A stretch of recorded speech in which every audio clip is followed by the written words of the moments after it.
Plastic chairs in the morning heat, menu taped on the cracking wall. Grateful from a one-man rush, he wipes his brow like he served them all. Grease on his apron, smoke on his breath. He comes along to the rusted fan, waves to the traffic, calls it a crowd, says busy again. What a life I ran. He's the kid.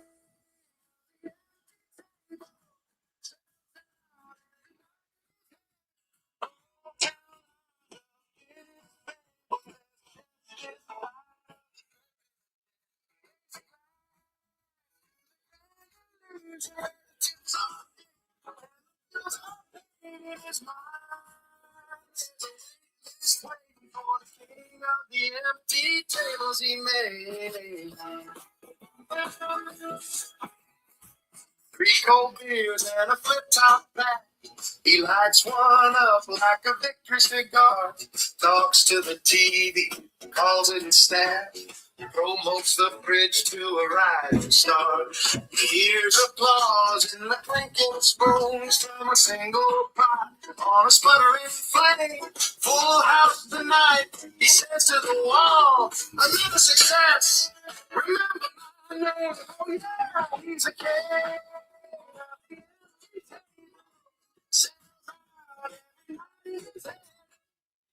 Well, g'day, folks. There you go. This is what I should open with everything. I just had that playing on the phone. Welcome and good evening. I'd like to say a fresh start to everybody.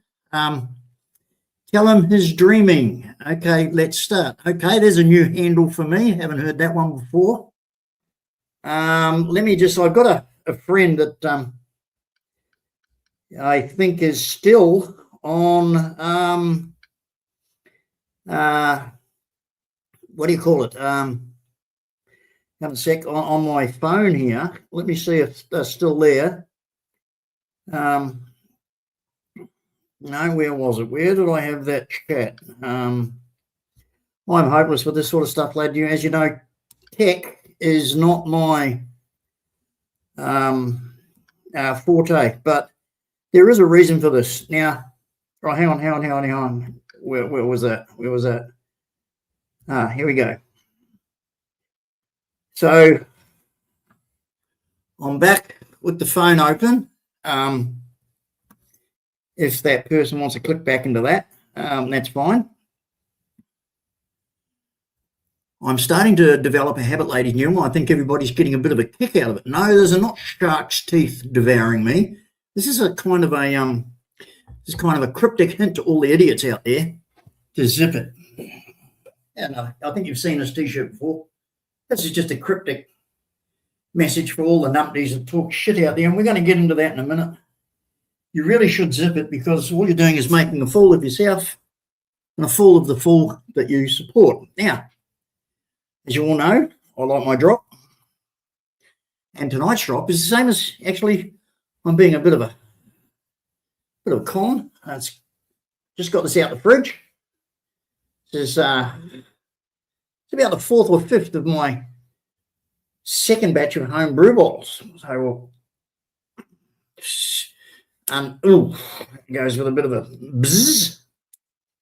And as you know, because of this one's got bugger all sediment, but you can still see a little bit there. You always have to decant homemade beer into a glass vessel so that and I'm watching to see that the sediment doesn't flow into the beer and you end up drinking it, which is not nice. I'm just making sure that the last bit of the beer that goes in doesn't contain any of that sediment. We don't want any of that. There you go. I got away with that nicely. And as I told you last night, you have to wash the bottle very carefully to get the sediment out. Ladies and gentlemen, I've come to the conclusion that I do need to explain myself, because obviously what's in my head is not getting through. Thanks, you're here. I got your message. Thank you.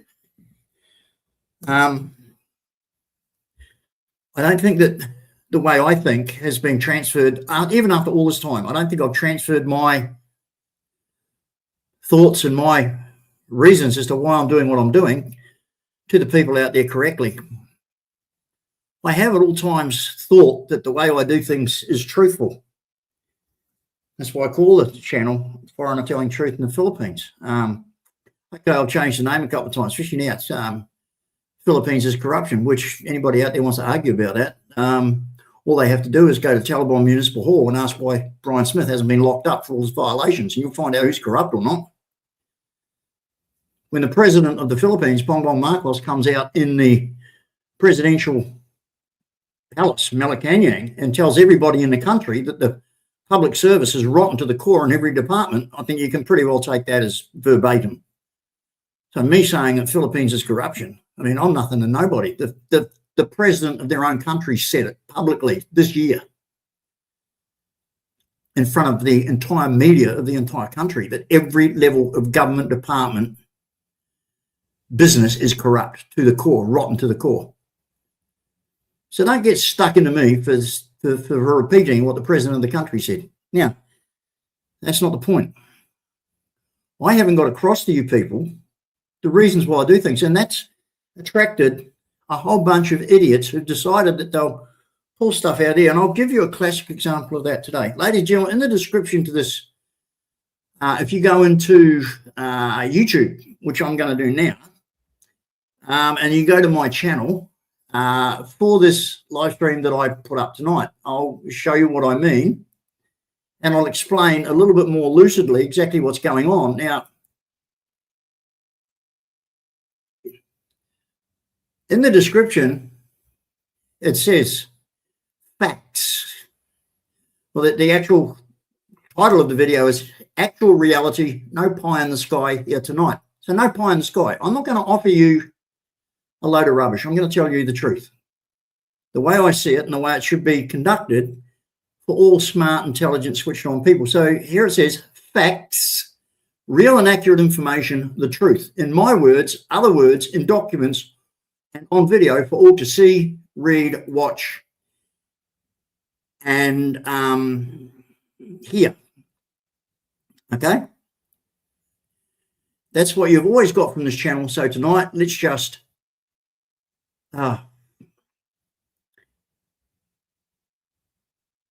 explain all that for a time, shall we? Let's just explain all that. Sorry, I have to redo that. I've spelt that wrong. That's my fault. I don't know. I was pushing wrong buttons. I don't know. But ladies and gentlemen, I've noticed that since Chef Kano has come back e-begging all over YouTube with the same stage and the same script and the same everything else, he's had to have me included to keep everything going. And all his numpties keep coming up saying, oh, you said you didn't want anything to do with Brian Smith. You said you weren't going to refer to Brian Smith. Well, it's Brian Smith that keeps bringing up a pack of lies and bullshit and false stuff about me that really has to be shown to the people out there just how desperately pathetic, puerile, how imbecilic, how moronic he and his followers are. He can't do anything without conducting a video or a live stream without having moronic crap made up about GD Mead to keep everything going. And that's only going between a couple of absolute losers. One that he's actually called out previously and told to his face on a live stream, you're an idiot, you're a moron, I've got no time for you, I can't stand you, you're a dumbass and a dullard, and get the hell out of here. Now he's got that faithful little dumb farm dog idiot from Arkansas licking his balls. He's got some other wild man who, for all intents and purposes, is the biggest, strongest man wherever he is, Mississippi or the Philippines or wherever, telling everybody how he's going to pick me up by the scruff of the neck and he's going to tear me limb from limb and he's going to spread me all over the Philippines and do me great harm. Good morning, Michael. How are you? Great to see you as usual, and your spot is always there in the background should you want it. We'll do that again for you. You know the rules, Michael. That's for you, buddy. Now, tell him he's dreaming. Tell him he's dreaming. Okay, let's start. Well, I don't know who this bloke is. It's the first time I've seen that screen name, but when he says let's start, well good. Because I want to get out to the people out there that when I say something, it's relevant, it's truthful, it's factual. You can actually find the source, as I've done today. Michael, good morning or afternoon to you. Is it morning or afternoon, mate? Morning. Right. Well, I hate to do this to you, mate, but it is 8:45 in the evening here, and I've just decanted a 750ml bottle of my home brew, and I'm going to have it. Now, ladies and gentlemen, fact for fact, blow for blow, truth for truth, and actual reality. Here's one for us. Oh, God, that's nice. Oh. Last night's was, this is a day older. This is, oh, God. Oh, you saw me open that bottle. You saw me decant it, and you saw me take the first sip. That is,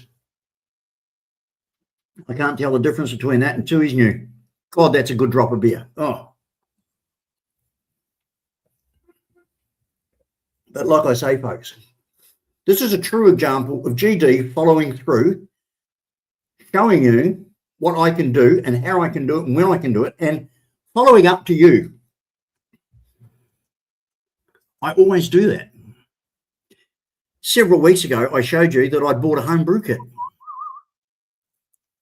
And I left it there for a couple of days. It was about a week before I did anything with it. And I showed you me making a beer and putting it in the cupboard. And I told you it would have to sit there for 5 days. And while that happened, I actually flew down to Adelaide and came back, bottled, all that sort of stuff.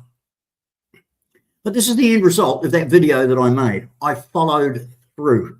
I always follow through to you, my viewers, the people that have the decency to tune into my channel. I follow through and I follow up and I give you the details of what I do. I don't lie to you. I don't clickbait you. I don't leave you hanging with a load of bullshit from one video that you never see or hear or get reference to ever again. That's something about me that is so totally different to the Bohovel. They never follow through. Here's my beer. I showed you right from the start, the beginning of the process, me driving to Ballina, picking up the beer kit, bringing it home. A week later, I showed you, well, Johnny Siam, oh my God. Johnny, I tried to get on your live stream the other night. You had one the other night. Still couldn't get in. I don't know what's going on. Good to see you, Johnny. We haven't had a phone call together for a while either, but I am in the process of changing us. Now, ladies and gentlemen, I'm going to leave the chat in Michael's capable hands. Michael has a wrench. He knows that he can bump, kick, boot, ban, and draw and quarter anybody in chat who wants to get stroppy. And he handles the comments very nicely. So, Michael, if I could leave that in your capable hands, I would be very, very grateful. Thank you so much. No worries. Excellent. Now, that's another thing I follow through with. Having reliable people on this panel that everybody knows. Everybody knows that this is a guy. They've seen his face. They know his name. They know where he lives. And they know that he's consistent. They also know that he's a very generous guy and that he can always be counted on. You can't guarantee that on Hogs Channel ever. Michael's been with me for years. Where's anybody on Hogs Channel that's been anywhere? But I digress, ladies and gentlemen, I digress. I want to get to the point and the fact that when I say and do something, I offer you documented proof. Now, we all know Expats Forums, www.expats forums, and I now have a link to that on my channel front page, and anybody who wants to go there and see that, go ahead. We're not going to get into beer wars. But ladies and gentlemen, today, unlike the hog, I just got the shock of my life when he comes on there and all he starts doing is whinging, bitching, moaning and whining about his health problems. Well, why don't he do something about them? As you all know, my health is in dire straits and I do something about it. When I have to, I do something about it. And today, after 3 days of the most horrific out of breath problems, this morning, I took myself along to hospital. And I arrived at hospital at around about 6:30 a.m. this morning, 6 a.m. this morning, and I was there till after 2 p.m. this afternoon when they had finally kick-started me with all sorts of different things and sent me home. I've still got the hospital bracelet on. There's a one where they pinprick me there, and you can probably just see the blood thing there where they couldn't get the cannula in this time. My veins have just gotten old and popped. So they did blood.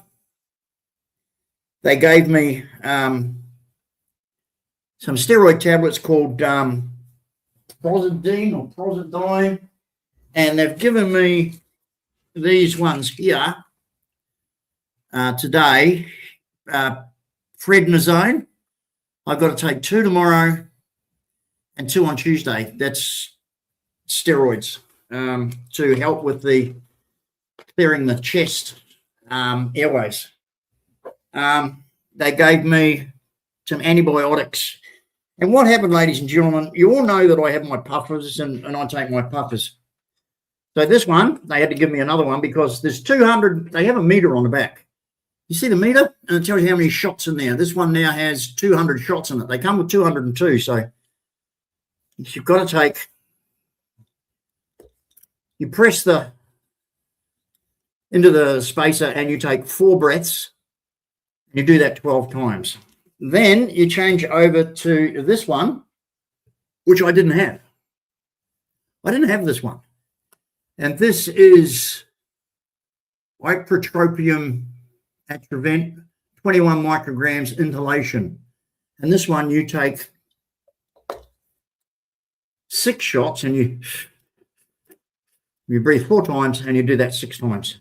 Now, I was only using the Ventolin like 4 puffs. 4 puffs, like so pushing it once, taking 4 puffs, pushing it twice, taking 4 puffs 4 times, not 12. And I didn't have this one. And what was happening, ladies and gentlemen, was it wasn't clearing out the CO2 in my lungs. But I wasn't going to mention that. I wasn't going to say anything about that because that's a normal part of my life and you don't really care. Do you really care how GD breathes or doesn't breathe? No, you don't give a shit.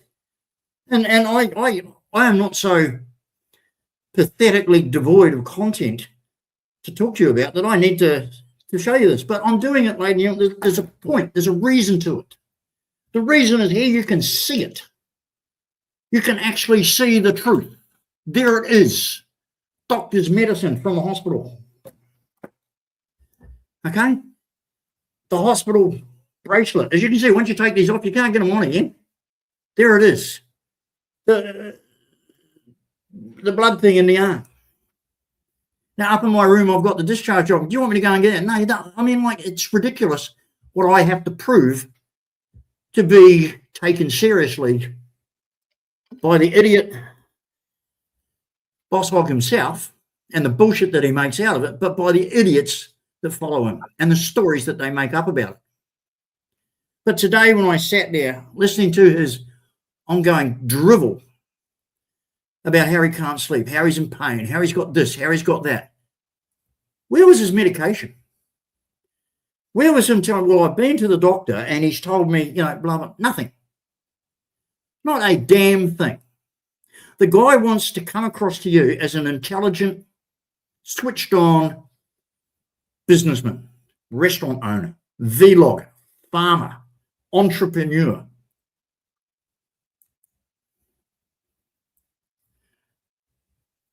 You know, but he can't do anything for himself. Obviously, he can't help himself.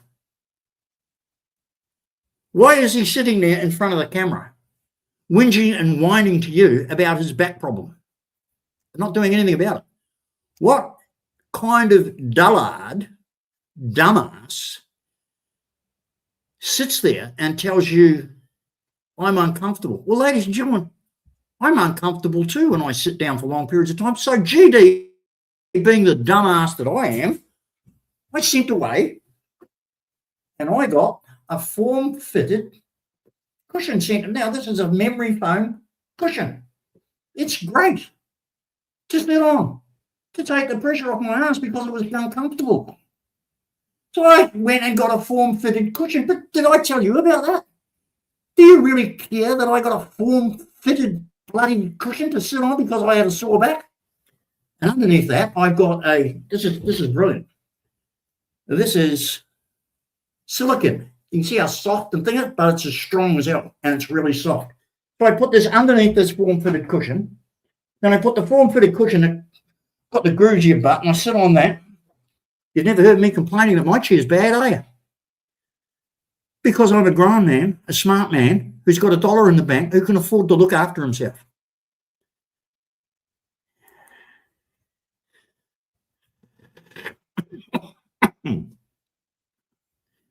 These are the things that are the difference between myself and the plonker and the grifter and the e-bigot and the fool that talk shit about me to you on the internet. I'll give you another example of the shit that he talks and pulls out of his ear because he's got no content. He's got nothing to say. He's got nothing of intelligence.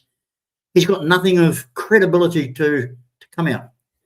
He turns around today on his live stream and says, oh, GD, he's a dimwit. He couldn't find his own fat ass if he clutched it with two hands. Now, what information is that, ladies and gentlemen? I mean, what intelligence does that pass on to you? What is that supposed to do for you to give you anything to take away about me? A statement from Brian Smith to say, GD is such a dimwit that he couldn't find his own ass with his own two hands. I'm sorry, where is the intelligence in that? Where is the adult conversation and content in that? Now, when I say he's a shuffling fat slob, I give you a video to prove it. And we all saw him shuffling like the fat slob he is across the road. There's a difference between him and me. When I pull an insult out of space, I put it in a video and prove it to you. Now, lady, I'll show you right here and now. Here's my ass, and here's my two hands grabbing it. Now, you heard him this morning saying that GD is such a dimwit that he couldn't find his own ass with his own two hands. Well, there you go. I've just done it. So what do you make of that? What do you really make of that? What adult entertainment is that? What mindless lunacy and stupidity is that? I'll give you another thing. I just proved I've followed through on telling you that I'm going to make home brew.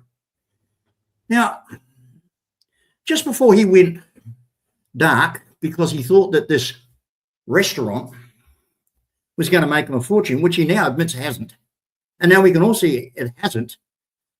An example today is he was telling how his barbecue chicken is selling like hotcakes. Well, when you've only got about 10 pieces of it, I mean, like I say, ladies and gentlemen, and I showed you, remember I showed he makes this video about buying this chicken from a wholesaler. I mean, it was less than what Ali, Kelso and I eat for a Sunday dinner. Wouldn't take long to sell that in a supposedly a packed out restaurant, which today, for the first time ever, you now start to see the cracks absolutely, what do you call it? Yes, the shuffle he does. You're right. You're right. A lot of drama because his channel has failed. His channel has really failed. His live streams, 20, even today, he said there's 21 people watching. Now, this is a man that's got 49,000 subscribers. This is a man whose restaurant is packed out. And let me get this, ladies and gentlemen.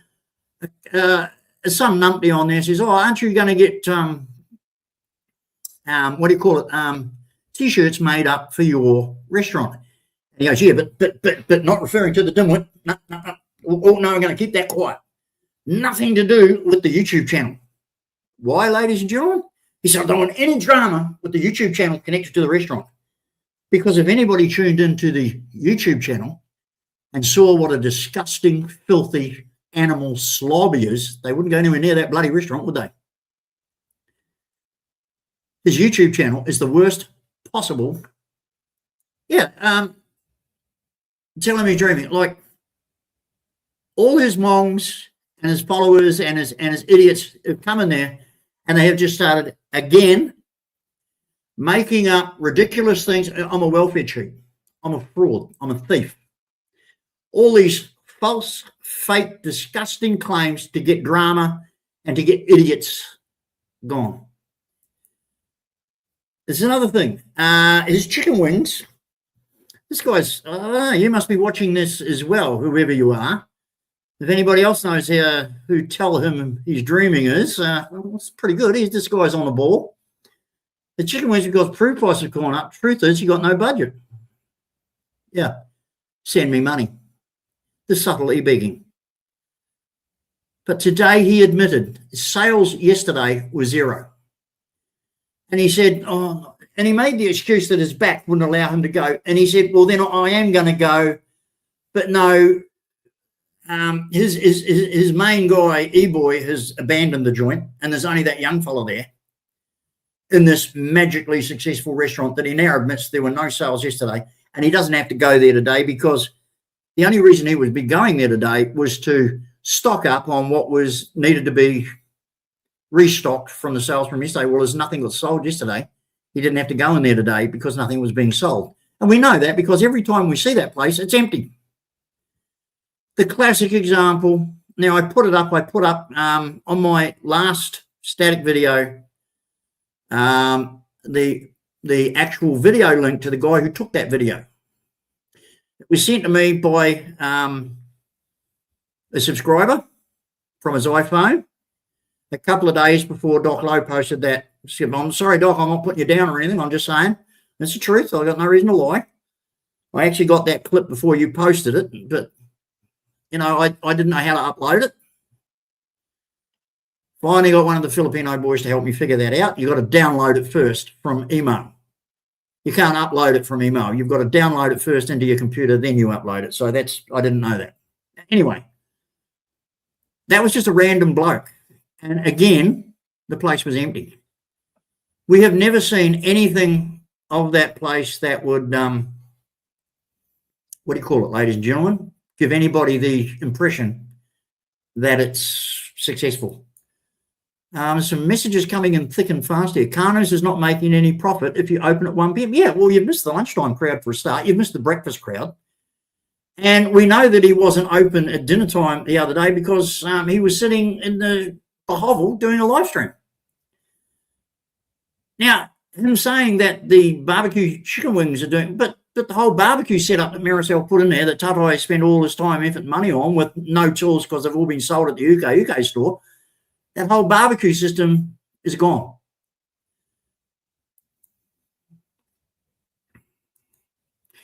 But isn't that funny? Michael saying, yep, trying to get a budget from someone who's unaware of his history. Yeah, unbelievable.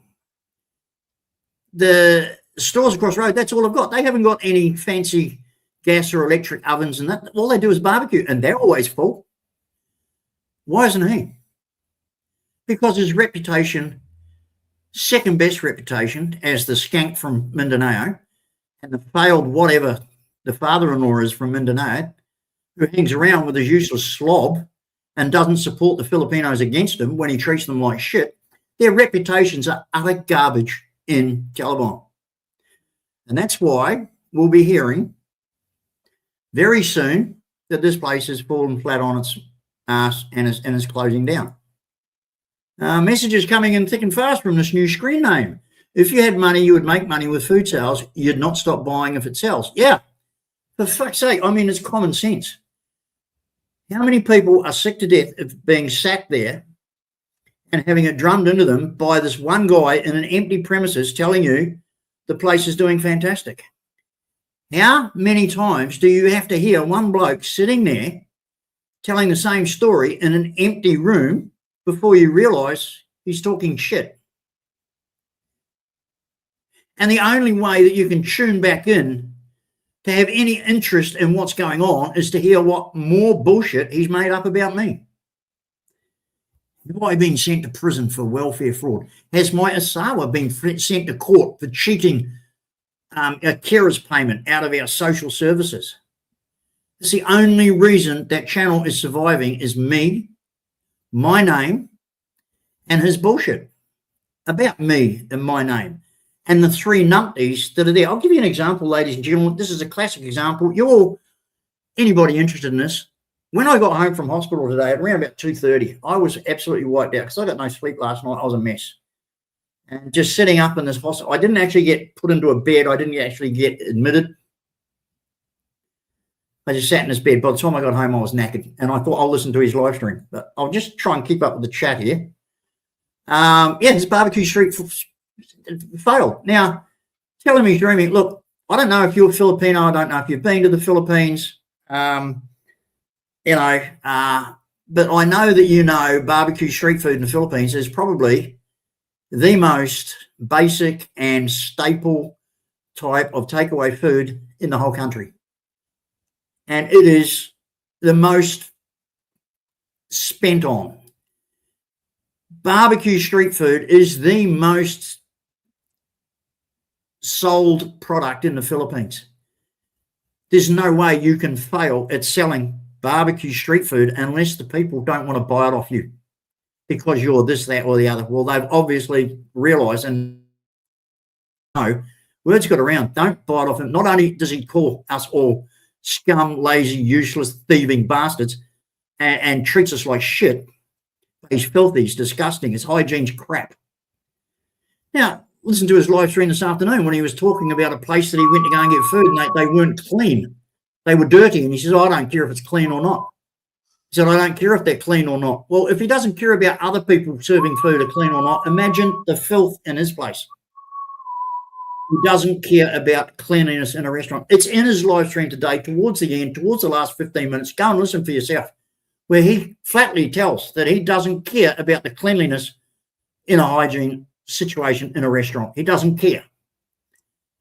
I'm not pulling a lie. I'm not making this up. I'm not pulling it out of my ass and telling you without facts. Go to his live stream that he put up today and you will hear him point blank tell you that he doesn't give a shit about the cleanliness in restaurants. He said it on his own live stream today, this morning. So unlike him who makes comments about me, GD's a welfare cheat, well, where's his proof? When I say that he says he doesn't care about hygiene, and I think my proof is in his own live stream about 15 minutes before the end of, or just before that, today in his own live stream, in his own words. There's my proof about what I say he says. There's his proof about anything that he says. He goes along with this fantastic story about me being a welfare fraud, my wife being a welfare fraud. It's in his live stream since he started.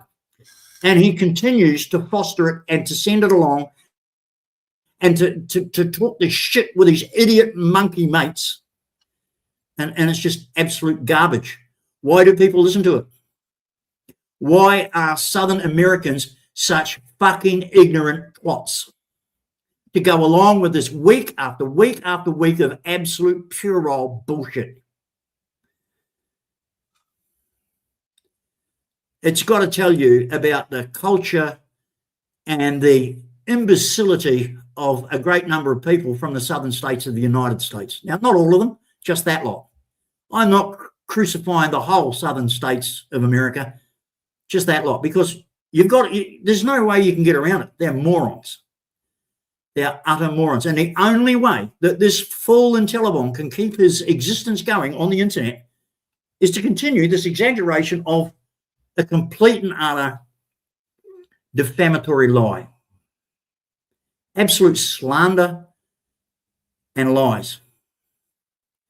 Now, you know what cracks me up is every day I get comments on my videos. Oh, GD Mead, always, I'm sick of the lies you tell. You know, not one of them can mention one of the lies that they're referring to. What am I lying about? What have I lied about? What have I, can somebody out there please? Now, like I said, this is an opportunity for facts, for actual reality, for adult content and adult discussion of the truth of the matter and why I do what I do. Because, ladies and gentlemen, this guy on Taliban is dangerous. And the people that support him and are with him, they're more than dangerous. They're psychotic. They're psychotic. These are the type of people that you know, they're fanatic. They get a hold of this bullshit and they start exaggerating it so much it's not funny. They really take it beyond the nth level of stupidity. You wonder when they're going to get in their car and go downtown with their AR-15 up to a high point and start shooting people because they're pissed off that GD Mead is a welfare fraud and I'm not in jail yet. That's their mentality.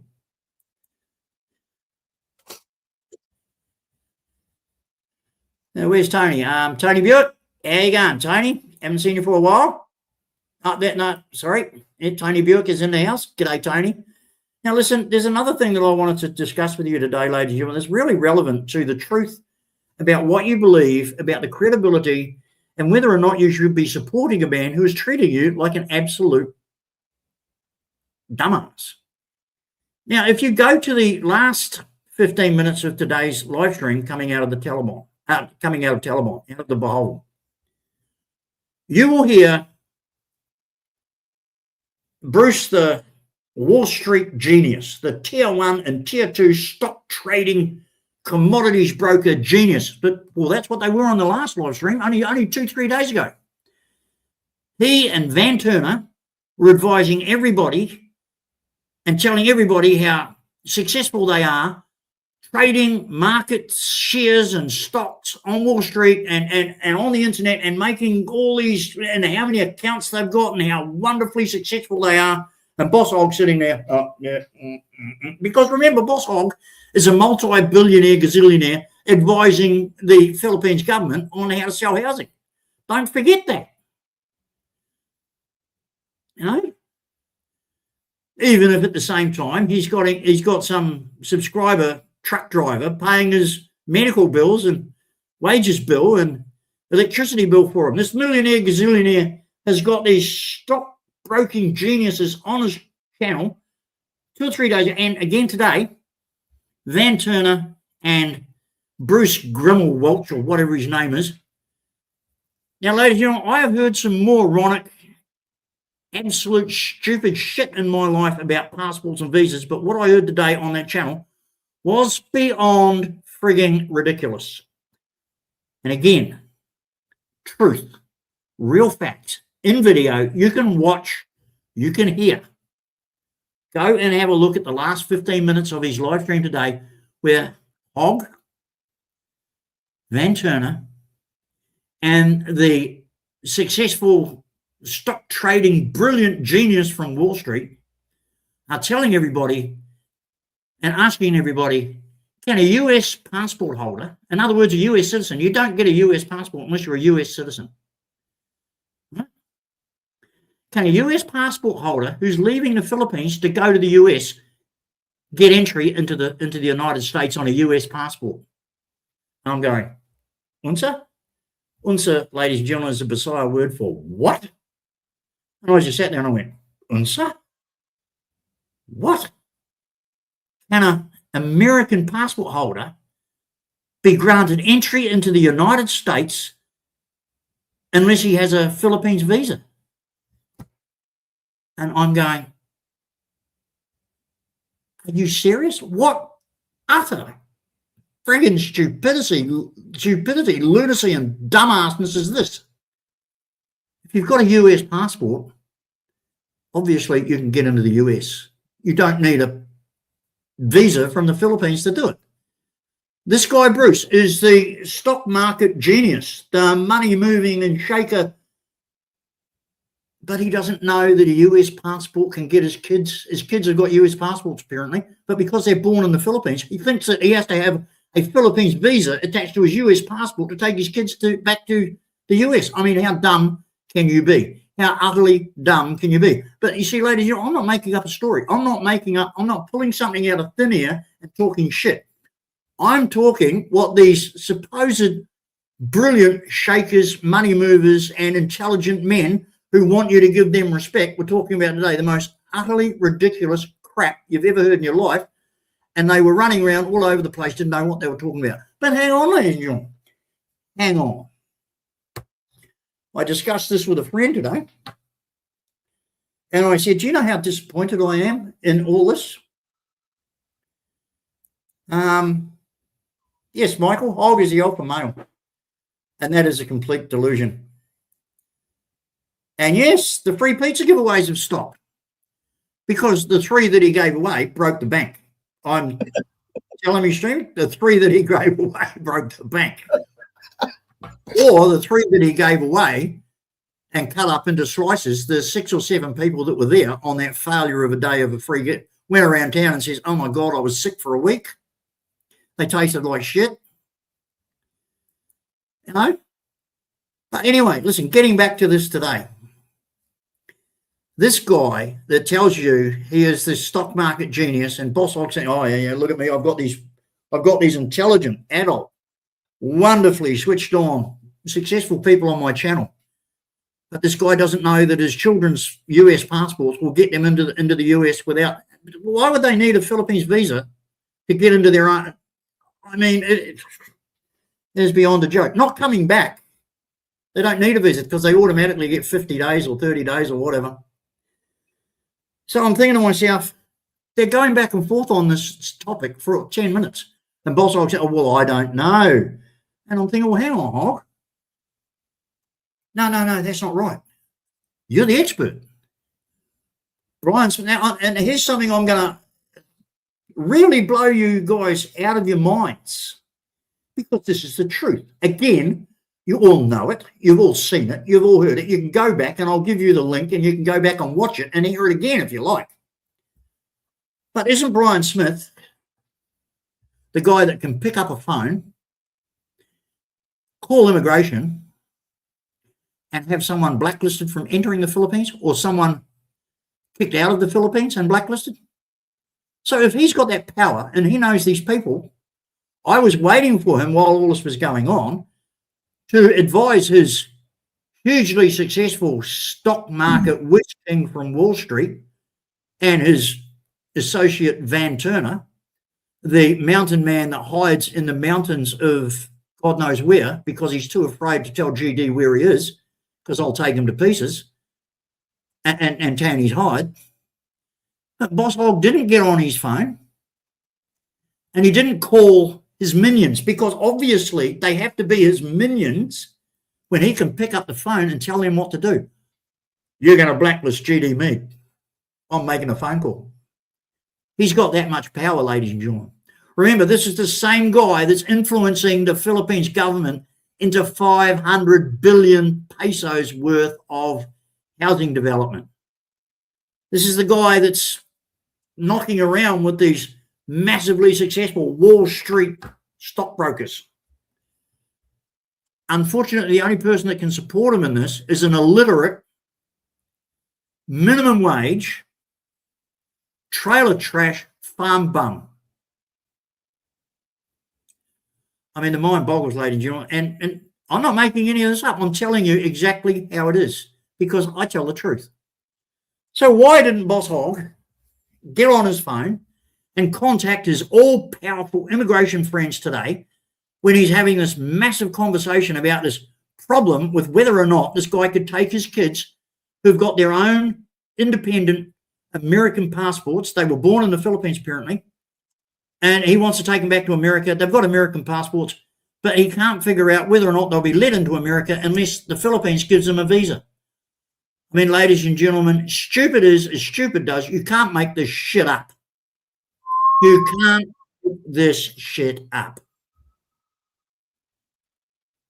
So why didn't Fogg get on his phone? Why didn't Van Turner get on and say, or why didn't the farm boy come in, or why didn't any of the other numpties come and say, hey, Brian, you're so powerful with the immigration department. Remember, you've all told us how you can have people banned and blacklisted, and you can name people, and immigration will jump at your command. So why don't you ring them and ask them what the problem is with this guy's kids' passports? Not a word. Not a word. Because everything that comes out of that guy's face, everything he talks about, everything he talks to, every person he has a conversation with is complete and utter fantasy, la-la land, bullshit and drama to keep his e-begging idiot channel going so that dumbasses log in to see what lies he's going to talk about GD Mead next. And that is why I say to people out there, please, there's the, let me put it up again. Let me, you see, here's the genuine thing about me, ladies and gentlemen. Here's the difference between me and the slug and the scum from Bohol. Here I am. You all know my name. You all know my address. You know where I live. You all know what my house looks like. You know everything about me. You know my email address. A lot of you have got my phone number, which I don't really want to hand out, but, you know, there's nothing secret about me. You know my circumstances, which have been prostituted into a crime by that fat slob sitting there telling everybody I'm a criminal, rorting the good citizen taxpayers of Australia. Absolute defamatory, defamation, absolute slander, complete and utter bullshit, but it keeps his channel going so that numpties, idiots, lunatics and very slow-minded, ignorant people who haven't got enough brain of their own to realise the crap artist that he is keep hanging on to his bullshit. The fact of the matter is, Brian Granville Smith of Purok 6, Tanghaligi Talabon Bohol, is the criminal. It's proven. He is a criminal on the run with outstanding arrest warrants from Chico, California and from Las Vegas, Nevada for financial crimes, for failing to appear in court and for financial liens that he didn't pay. That's the truth. It's public record. You can see it on expats forums. His criminal record, he's done time in jail, yet he calls me a criminal. In one breath, makes a video about it, and then he says, well, he's not actually a criminal, but he's going to be. Well, when am I going to be? Thank you, whoever this person is. Tell him he's dreaming. Oh, yes, he did say he's got the power. Yes, he did. He sat there in a video, which I'm going to be posting. I'm actually had the link sent to me today by a friend that I've got to download. And I've done it before. But you all see him sitting back with second best, the maniacally laughing, drunken, coconut grinding skank of a wife, who is only a wife because the first choice had a smart grandmother who saw through him and wouldn't turn over their family land to him. So he got her pregnant with what's the kid's name? Can't remember the kid's name. Blake? What's the kid's name? Yeah. What is it, Michael? Thought it was Blake.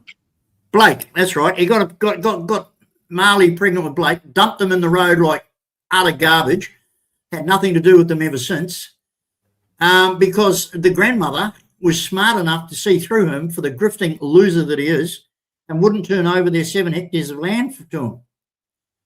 So he cottons on to this loser from Mindanao. Why she's up in Bohol is anybody's guess, but she's obviously been kicked out of Mindanao for whatever transgression she was involved in down there, because the family want nothing to do with her.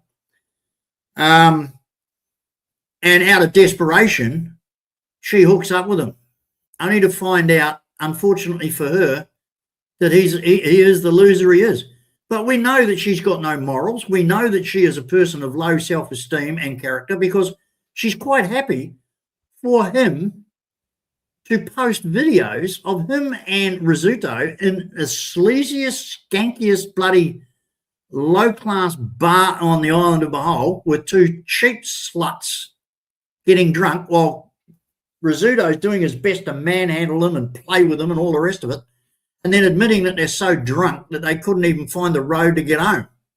She's quite happy with that. Now, ladies and gentlemen, I have absolutely no problem in telling you that story. None at all, because I don't know any Filipinas who are that low in character, who have that lack of morals that they would allow their bana, which is the Bisaya word for husband, their bana to do that. They would throw that man out on their ass. No matter how rich and wealthy they would die of shame. And they would beg everybody for the next 10 years to forgive them for having anything to do with scumbags like that. But not her. Not her. She has absolutely no shame, no morals, and no Pinoy goodness in her. She's just a skank. The same as he is just a loser, grifting, lousy slob. She is in the same low skid row class. And I'm sorry, that's the truth. Any Pinay out there who allows, is there any Pinay out there? Is there any, come on, any of you guys out there who's got a wife that will, a Filipino wife that will allow you to go to some sleazy friggin' drink hole with a couple of cheap little bar sluts and fondling them and falling all over them and then make a video of it and put it on YouTube? Yeah, right. Yeah, I'm sure there's plenty of them.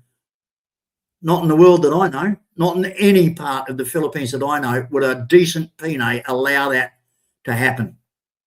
But she does. So I've got no problem whatsoever in calling her for what she is. Just a cheap slag. Now, what else happened today on the live stream?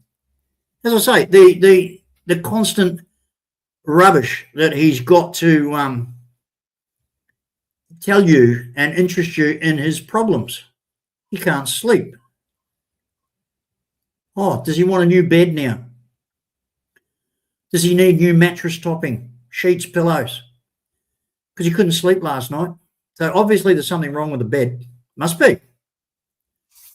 But unlike Hogg, who sat there just whinging, whining and complaining like the loser he is, without giving you one hint of a solution to his problem. I've made an appointment to go to the doctor, or I went to the doctor. These are my meds.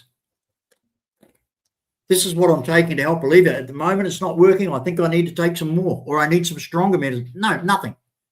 Just sitting there like an idiot saying he's uncomfortable. Well, I was uncomfortable. Like I say, ladies, I've done something about my uncomfortability. I got myself a nice, soft, bloody cushion to sit on because I am not going to go on the internet and talk a load of crap to people that I want to listen to me as an intelligent person, because an intelligent person would know that I've gone and got my meds. They would know that I've gone and seen the proper professional help. They would know that I've got my comfort organised, because those are the kind of people that come on my channel. Smart, independent, well-off, intelligent people. And I'm not going to sit there and push those people away from my channel by explaining common sense to them, because what I do is common sense. I go and see the doctor. I go to the hospital. I get my meds. I get my comfort. But I don't come on YouTube and then tell you everything about it. Another example. Hogg sitting there today, oh, I can't remember this, I can't remember that, I can't remember the other. About all sorts of things. Except, I'll guarantee without a word of a lie. Excuse me, another sip.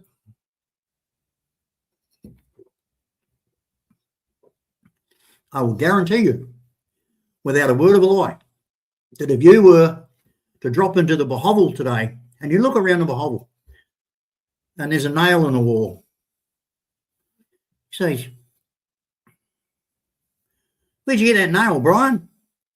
I'll guarantee you that, just like Sheldon Cooper on The Big Bang Theory with the eidetic memory, he can go back to July the 22nd, 2021, when at 3:20 p.m. in the afternoon, he was in Ubay hardware store and he needed to buy a bag of nails, and they cost $620 pesos per kilo.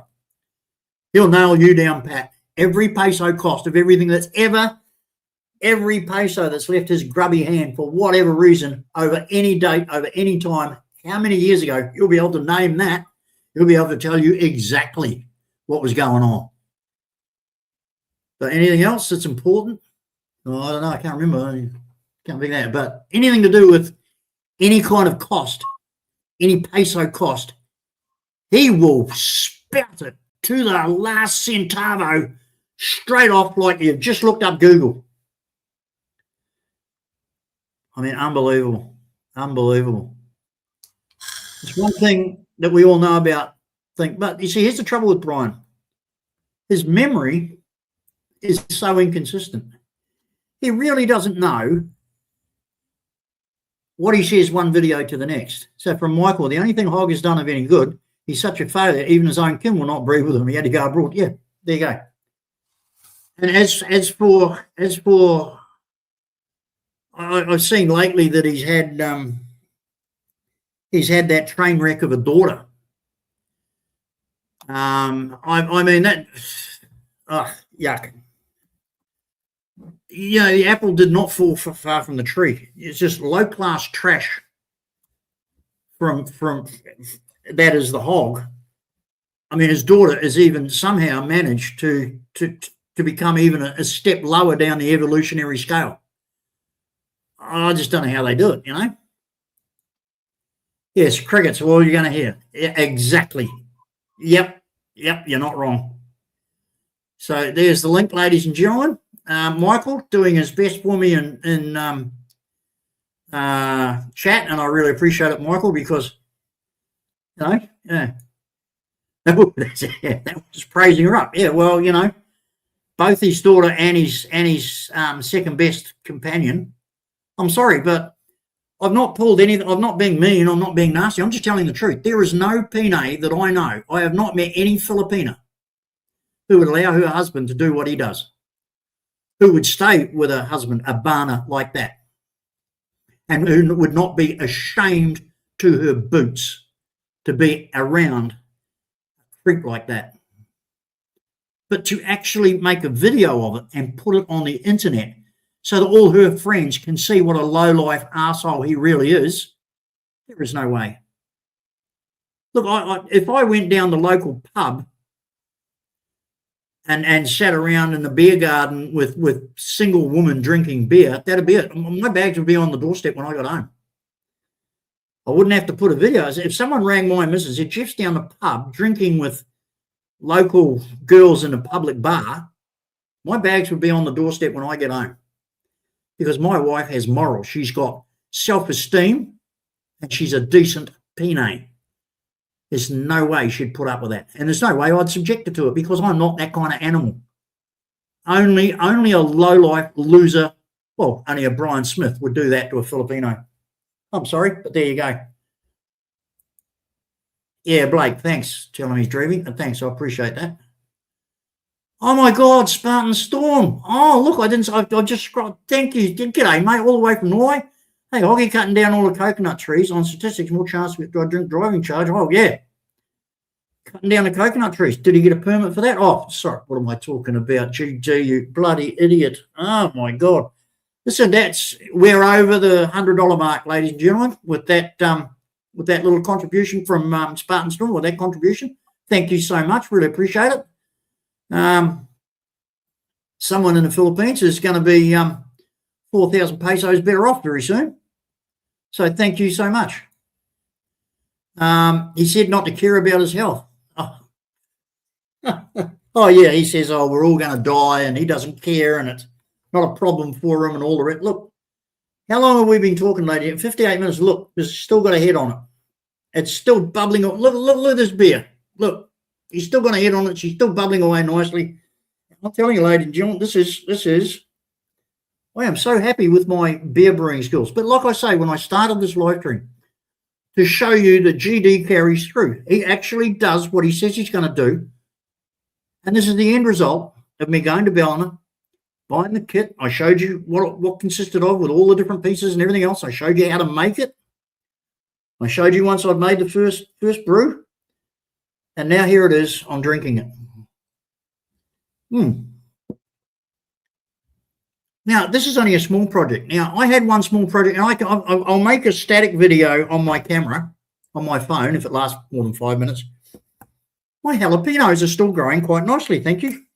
My chilies are doing quite well. Now, remember at the same time, the last time we did a growing video of GD in his backyard, the greatest businessman the best farmer, the biggest vlogger, and now the Wall Street entrepreneur and immigration expert, planted 400 jalapenos. And he made a big deal about showing us these. He put them in, plots that size, about that size, 400 of them. Is there anybody out there, anywhere on this planet, that can tell me what happened to them? I'll take you down and I'll show you it's like it's pitch black now, of course. It's 9:32 at night, and I'm on the laptop. I'm not going to unconnect everything, take you down there and get a torch and try and, I'll do that later. But my jalapenos are still growing nicely, thank you very much. Remember I planted 7 seeds? Go back and have a look at the videos. See, because it's all proof. I can prove it all. I'm not just telling you a story that I've invented by some numpty in Arkansas or some wanker hiding in the hills of Leyte who doesn't identify himself. I'm telling you the truth, that you can actually see, hear, watch, and believe. Now, I planted 7 seeds in 2 different little pots, remember? Well, they're growing nicely. And I showed you their progress, and I showed you the jalapenos growing up. Now, the 400 potted jalapeno plants that he made the video about, half-an-hour video telling everybody how great it was and all the rest of it, what happened to them, ladies and gentlemen? Where are they? I'm sorry. This man couldn't follow through on anything. He's never followed through on his children. He's just abandoned them, by the way. He's never given the kid that he's got now the medical assistance that he needs, because it's obvious. I noticed, look, you all know that I've got a soft spot for kids, that I hate to see a kid neglected, especially a kid that needs medical help. And that kid needs medical guidance in the way of a pediatrician or someone to give him intellectual stimulants and stimulus. And he's not getting it from those 2 morons who only care about themselves and grinding coconuts and get rich quick schemes. They don't care about their own kid. Otherwise, they would have got him a pediatrician. They would have taken him to some facility that could help his mental growth, because he hasn't got any. And that was painfully evident of a video he made recently where the kid was getting some sort of certificate at school, dressed up in this crazy, ridiculous costume. This is absolutely lunatic. And he's wandering around looking at this thing, and everybody's going, well, why isn't this kid doing what he's supposed to do? He's just in his own little la-la land because he's a mong. And there's no, I'm not being nasty. I'm not being mean. I'm not pulling it out of the air. It's the truth. The day that people start to own up and admit that that kid needs help that they're not giving him, maybe that's the day that that kid will get some kind of a life. But you saw in that video that he made at the school where they dressed him up in a ridiculous costume that kids that age, I mean, how stupid. How bloody stupid. So what are they trying to tell this kid? That keep doing this for another 16 years, and when you graduate college with all this shit that you've been brought up to believe, you've got no job, and if you do get a job, you're going to slave your guts out for some rich bloody oligarch who doesn't give a crap about you for a measly 300-400 pesos a day, which you're only going to live on a bowl of rice a day with. That kid won't even be doing that. It was painfully obvious by watching the video that the kid didn't know where he was. He didn't know what was going on. He didn't know what the protocols were. He was wandering around like a fucking idiot, which is exactly what he is, because they take no care in his upbringing. They take no care in the fact that he needs intellectual help. They don't give it to him. And obviously the school doesn't either. They don't care. They just let the kid wander around like a bloody mindless robot that had a sparked wire or something. I don't know, unbelievable. I'm not being mean. I'm not being rude. I'm not giving a kid a hard time. I'm not being bad man at all. I'm telling the truth. The kid needs help.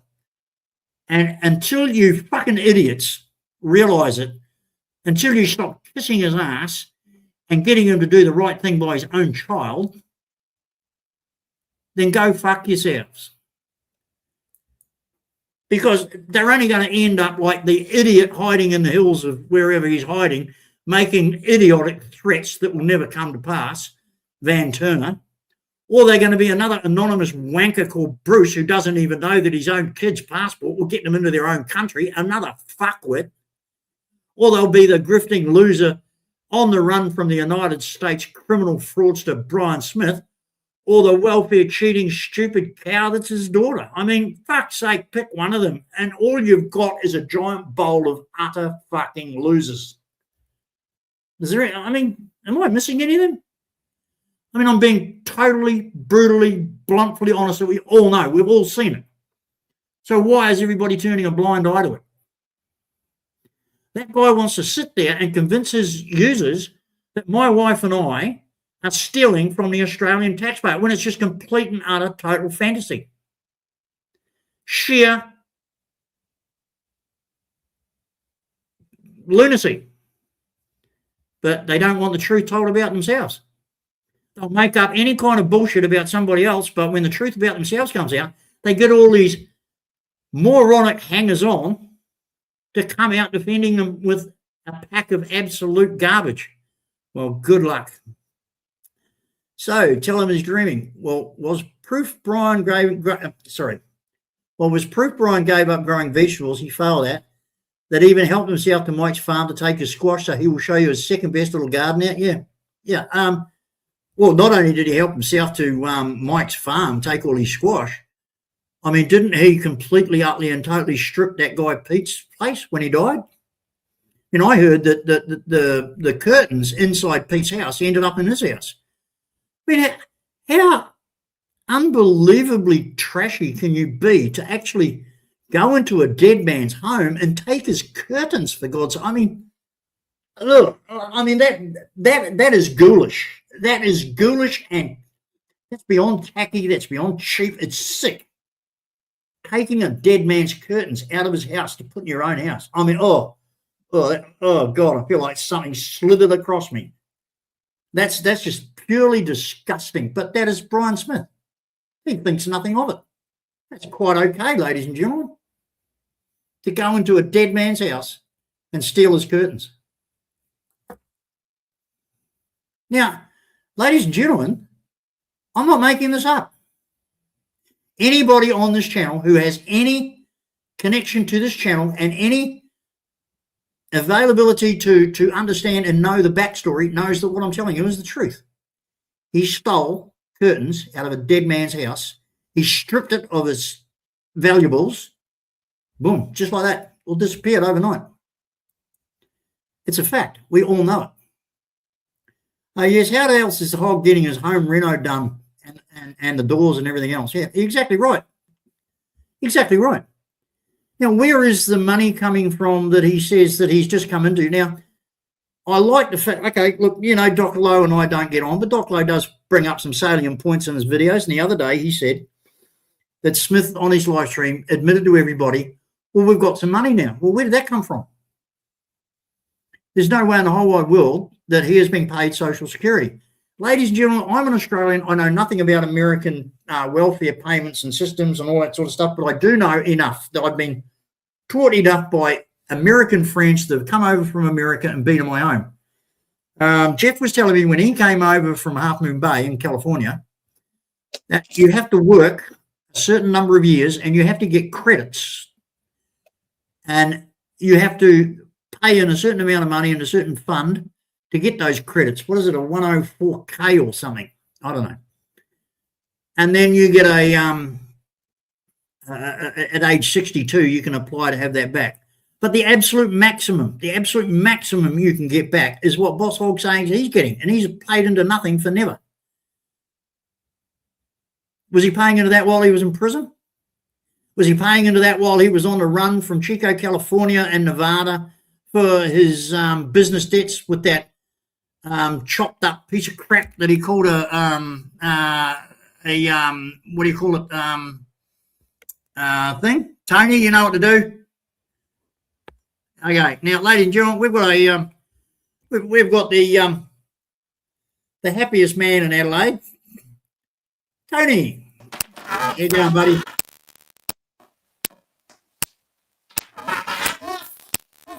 What's that tapping?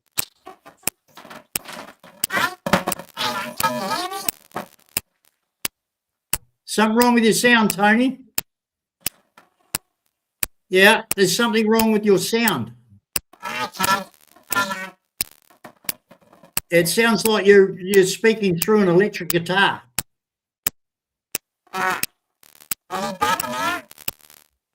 No, that's terrible. And there's a metronome going, something going tap, tap, tap, tap, tap, tap.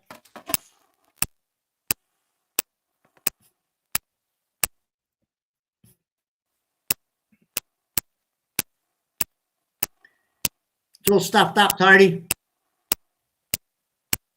I don't know why it is. Everybody tries to get on my live streams. They always have some sort of sound problem. Wayne, unfortunately, last night, as you know, but he was actually Wayne was actually Wayne's bought a bus, and he's outfitted this bloody great big bus, and he's using it to tour around and to live in and to go sightseeing around Australia. And he's got that set up. I don't know if he's got Starlink or just the local stuff or Wi-Fi or what, but he was in his bus last night, and I think that he's only on Wi-Fi from his house, and he was too far away from the router, and that's what was a problem with him last night. So yeah, you want to see my bag, ladies and gentlemen? I believe that this bag now weighs, I don't know. This bag must now weigh at least 5 or 6 kilos. There's that much in it. I've got my nebulizer. You know, I have to have that because I carry around. Oh, what's happened too? Now, unlike Boss Hog, who doesn't care about the people around him, I'm very aware of my personal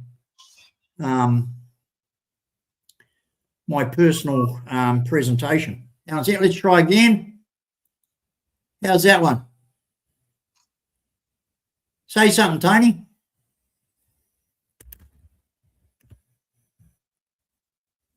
You there? Yeah, say something. Hello? No sound, Tony. Not a word. Nothing. Can't hear a thing. Have you got your microphone on? Can't hear a word you're saying, buddy.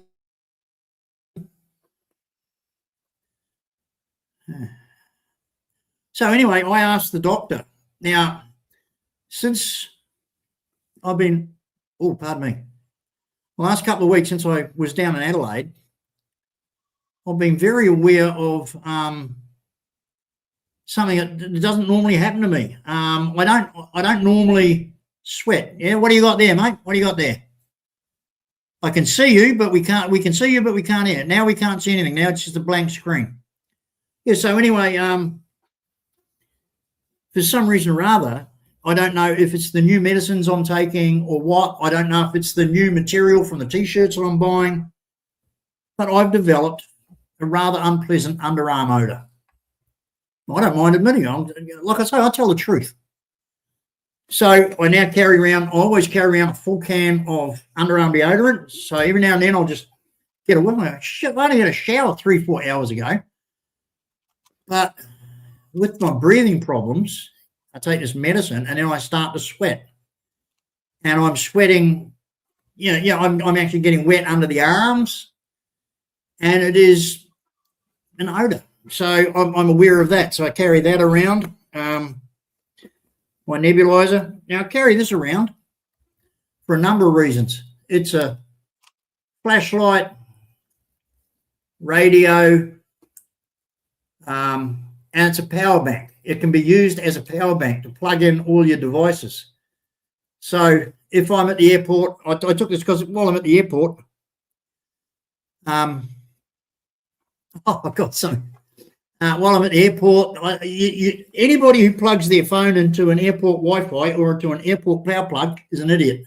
You're going to get hacked. That is the dumbest thing you can do, ladies and gentlemen. Any airport, anywhere in the world, you plug your phone into an airport charging port or an airport charging jack, you are going to get a virus, and you don't even know it's there.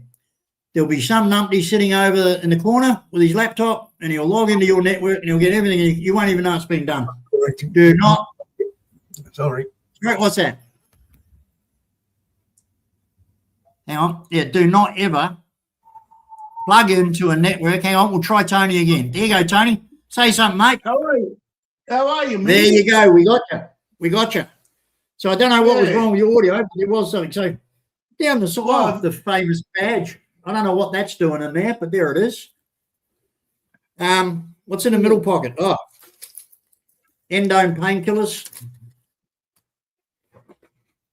Targin painkillers. Packet of I can't survive without these vapor drops. The menthol on the throat, I can't survive without them. My wallet, which is quite heavy, it's a very large wallet, and it's got a lot of compartments and a lot of cards. It's quite a heavy, big wallet. Airbrush. What's that? In-depth sleeping pills. Mylanta antacid. More Endone. That's the power cord for my, what do you call it? My, where is it? That's the power cord for my nebulizer. And then down here, I just got a whole lot of loose medication and lozenges. That's Nurofen. More Nurofen, more nebules, more lozenges. There's another, oh good, that's got 200 puffs on it, another puffer. What's on the back? There's my Trelegy Ellipta. I take one of those every day. Here's all my nebulizer ampoules. I always carry around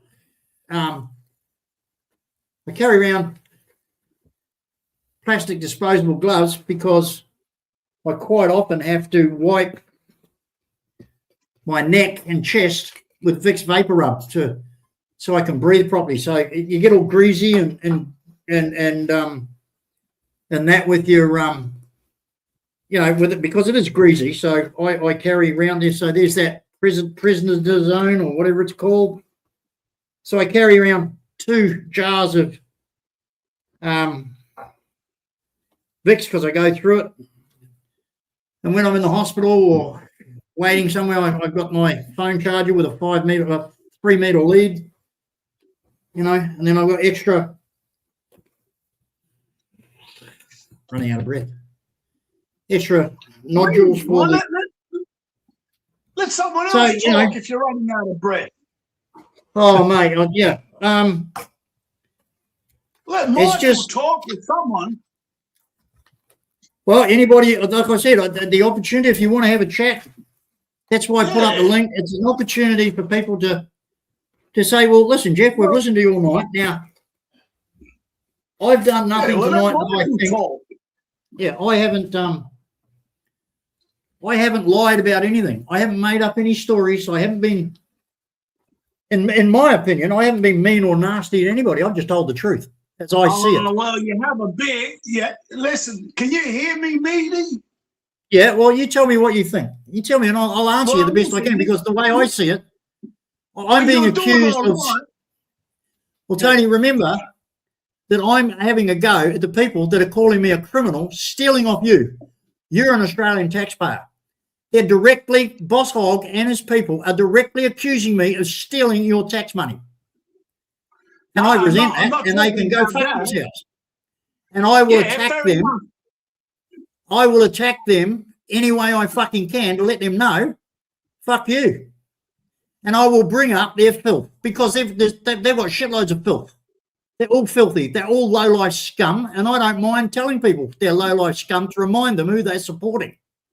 So before you go defending them, think, why is GD saying this? Has he got a reasonable situation to tell these stories about these people? Because you know damn well that everything I've said is true. I might have said it in a bad way, but it's true. Well, if you let me, I'll do a Johnny Siam. If you let me get a word in and listen. I never said I'm defending any of them. Well, about you and your wife and what they said about. No, nothing to do. No, I'm just saying about his little son. You shouldn't. shouldn't involve the little kid in. I mean, that's the parents' business. Then he shouldn't be splashing the kid all over the fucking internet. Look, worldwide, the theory is if you are on the internet, you're fair game. Doesn't matter who you are. Nah, The not theory with kids, and though. the no, Tony, you're trying to carve out a niche that doesn't exist. Everybody on the net accepts that whoever's on the net, who has been placed on the net, who has a face on the net, is open to fair game. So don't tell me that I can't have fair game and fair usage of his kid. Hey, they attack my grandkids. They attack my children. You have not seen the filth and the garbage that they send to my family. You have not seen it. Yeah. I have. All right. It's okay. So you're saying it's okay for them, but I've got to keep my mouth shut? No, fuck you, Tony. No, fuck you. You can keep me honest, but don't fucking bullshit me with crap. Yeah, well, I'm just saying, man, it was just, you can make your point without, saying what's wrong with his kid and all that. No. I mean, No, if he is going to defame me and make me out to be a criminal thief stealing off the fucking taxpayers of Australia, then I will show his inadequacies and his fucking useless fucking performance as a fucking deadbeat dad. Because that's what he is. He's a deadbeat dad. If he had any fucking care and love for that child at all, he would get him the medical help he needs, but he's not doing it. So fuck him.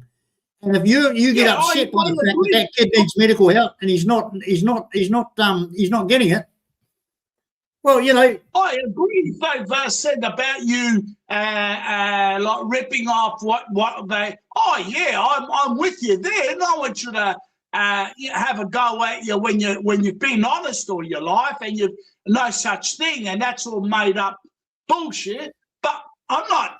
I'm just saying. You don't have to go down. What his daughter does or his little kid does, but you can still make your point. Well, no, they do it about. How many times you. have you seen discussions on his family about my wife and my kids? It's okay for them to do it, but not me. It's okay for them to make up a series of filthy, fucking, disgusting lies about my wife and my kids, and I've just got to sit there and wear it. Is that right, Tony? Is that right? No, well, I never knew about that. Yeah. Well, that's what you've just said. I've got to keep my mouth shut. I'm not allowed to say anything. Hey, well, let me Tony, I think it's about time you rethink your relationship with me, because as far as I'm concerned, you're talking shit. You're telling me that I have to sit there and listen to your fucking rubbish and not retaliate. No, get fucked, Tony. I'll tell you to your face. Get fucked. I'm not putting up with that from anybody, and I'm not going to be told by you that I have to. So if you don't like that, you can fuck off. Well, you're not letting me get a word in, and I can understand. Yeah, but the words you're getting in are fucking shit words. The words you're getting in are shit words. Listen, well, you sound like fucking what is he paying you to do this or something? You sound like his best fucking supporter. No, let's get on Meaty's live stream and fuck him over.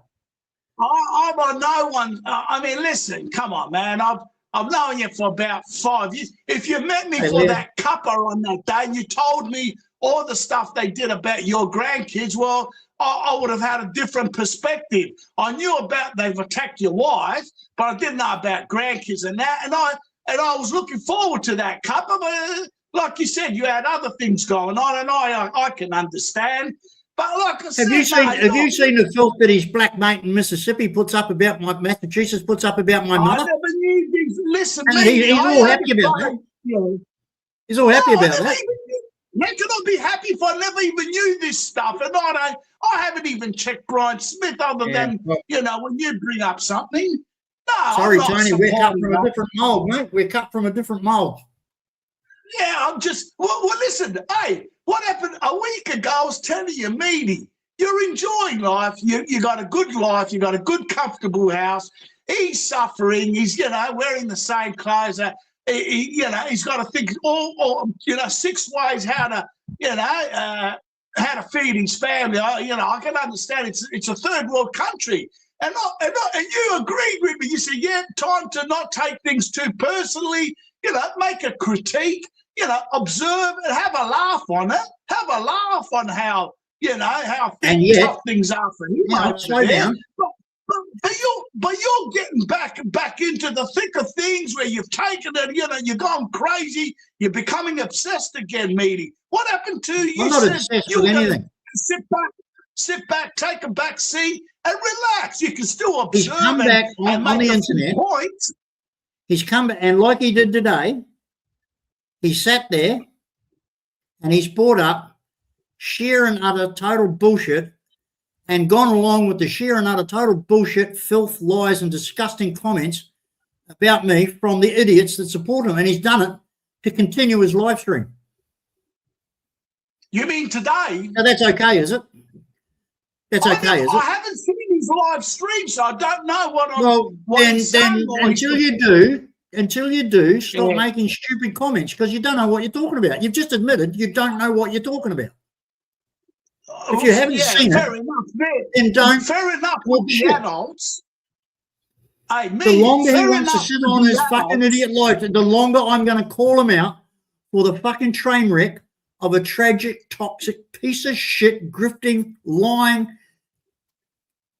crap-ass Yeah, human alright. being piece of shit that he is. And if he wants to shut his mouth and start telling the truth and start doing the right thing and stop making up filthy fucking lies to get views off my name, then I'll leave him alone. But while he's doing that, Yeah, all right. I will fucking do him every harm I can. All right, I'll have to eat humble pie, and I suppose Yeah. I'll apologise. I didn't know they're still attacking your family as recently Now, as here's lately. a comment. Here's a comment on the Yeah. screen, Tony. Have a look at the comment on the screen. Now, I don't even know who this bloke is. Now, that's a new Where screen is name, it? as you know. Tell him he's dreaming. If you watch Hog's live Yeah. stream, you understand why GD is reacting. But you see, you've admitted you don't even bother watching, so you don't know the shit Yeah. that filthy low dog scum motherfucker. You don't know what he's doing. So stop sitting there defending him. How can you defend someone you don't know what they're doing? They Well, tell there you you that's go. sheer ignorant. You're just being bloody ignorant, mate. All right. Fair enough. I just thought, mate, sort of like, I thought you were going in a new direction with your live streams, and you were relaxed the other day. You were, we're having a good And then he time started and this shit. And then he goes on his live streams and starts this. Okay. I'd be quite happy to let it go, but he won't. He won't. He lets these idiots into it, and he starts all this fantasy shit, rubbish, lies, crap again. That's the only way he can stay on YouTube. That's the only thing he's got. And like I say, these low-life fucking imbeciles that hang on to his words. That's all he's got. He's got 2 or 3 low-life scumbags that stretch his live streams out to 1 to 2 hours talking crap about me. Well, I'm not fucking putting up with it. And I will post on the worldwide the actual truth about him. See, people are starting to realise it's just all bullshit. They're starting to realise that he wants people to take him seriously. He wants people to think of him as an intelligent human being. He wants people to think of him as a businessman. But now they're starting to realise he's just full of shit wanker, talking a pack of absolute fucking lies because I'm showing them truthfully and telling them, like I did today. Go and have a look at the last 15 minutes of his live stream today. And here they are, this mental millipede, fucking with the brain of a gnat, who says that he's a Wall Street fucking stockbroker, doesn't even know that his passport will let him into his own country. What a fucking normal. What a fucking normal. They're just a bunch of wanker losers. Last week, they're all stockbrokers, tier 1 and tier 2 commodity brokers on Wall Street and the fucking States, massive fucking financiers. Today, they don't even know that their own passport will let them into their own country. I mean, are you serious? These people are... I'll have to apologise to you and eat a bit of humble pie, and I can see where you're coming from. Fair enough. I'll have to catch up, I suppose. All right, matey. Yeah. Well, look at this. Look at this. Now here's look. The whole live stream is the GD show. Yeah, exactly. He's got nothing else. He's got no restaurant. He's got a slag for a wife. He's got a mental midget for a child. He's got another child he doesn't give a shit about. He's got a complete lunatic bitch welfare fraud cheating case chip off the old block in the United States. I'm not making up stories. I'm not being mad. I'm not being nasty. I'm telling the truth. And if you don't like the way I put it, well, tough luck. But it's still the truth. Fair enough. Hey, have I still got a room and a bed when I get there one day Of course next you year? have. Yeah, anytime, Tony. But at least do me the common decency before you get stuck into me. Listen to what I'm talking about. Go and listen to what you're fucking defending. Go and get your facts straight first before you start telling me off. Go and see why I'm saying what I'm saying. But you admitted you don't even do that. I'll go tomorrow. I'll check out his latest show, the latest couple of shows. I can see what you mean. Yeah. And if you do, then I can see you will be sitting right next to me saying, "Well, fuck you, boss hog. You're a fucking slob." That's another supporter he'll lose. Yeah. All right, mate. Fair enough. Yeah. All right. All right. Listen, folks. I'll sit in the background and listen again. All right. Well, you've explained yourself well. I'll eat a bit of humble pie, that's for sure, tonight. All right. Well, Tony, if I use this live stream to then, so what happens if I finish this up and tomorrow night I make a whole new live stream telling shit stories about you, complete and utter total lies about you down there in Adelaide? How would you feel? You would be fucking spewing. Yeah. You know, I could make up a whole lot of bullshit about you and put it on the internet, and I could go live and make up all sorts of filthy, disgusting lies that would really embarrass you and upset you and make you feel really bad. Are you just going to sit there and take it? No, you're not, are you? You'd be up here so fast with a baseball bat, it wouldn't be funny. Yeah. All right, matey. Fair enough. I'll sit in the background. G'day, Michael. Good to see you, mate. Yeah, just watch his shit before you make judgments on me. Just watch what he's doing first. Then make your judgments. But if you're not even going to watch him, if you not even know what I'm talking about, how can you go off at me?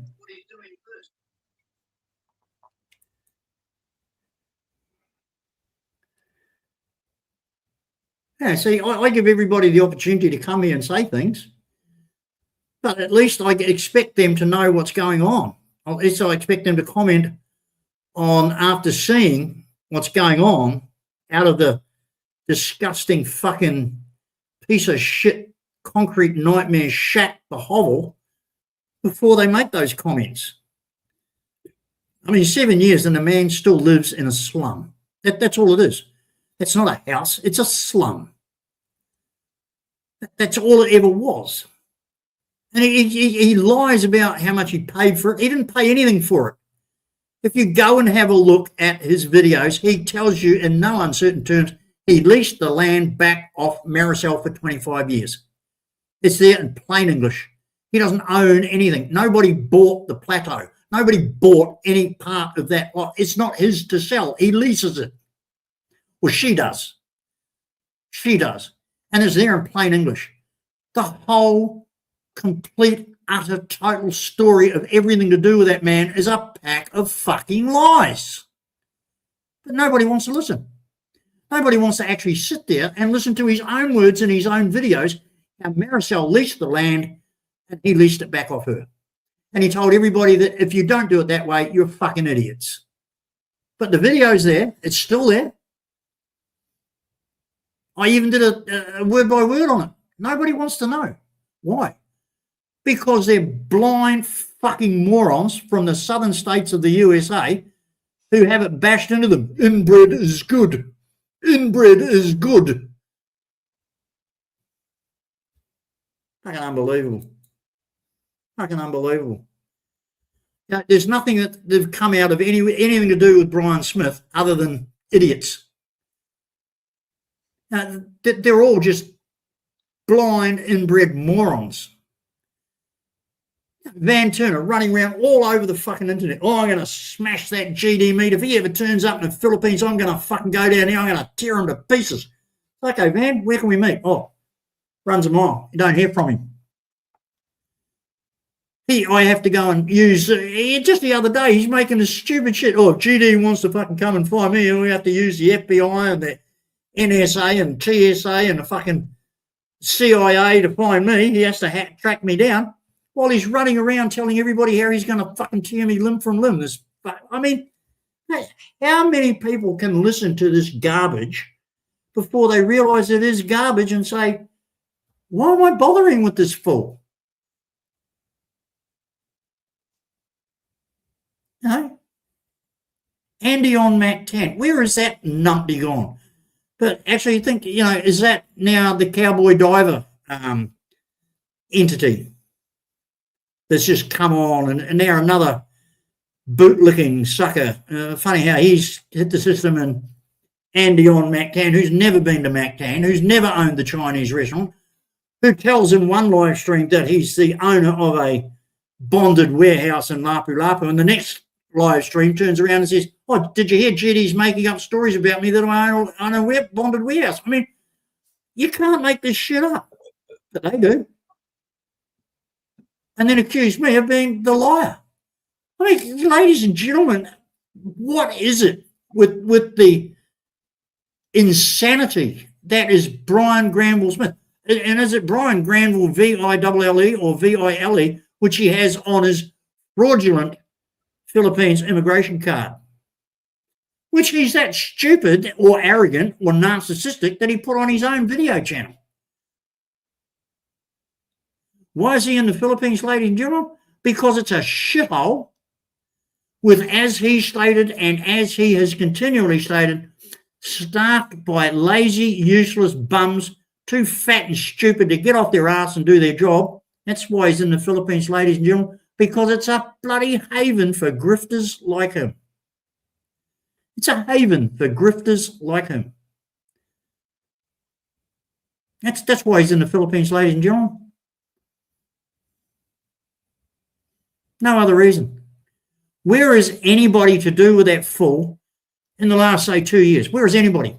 Where is one American or Western contact to do with it? Now, ladies and gentlemen, isn't it funny when all this Kano's business was being discussed and telling everybody and it was all being, you know, the floor being painted and the walls being painted and all the shit being done.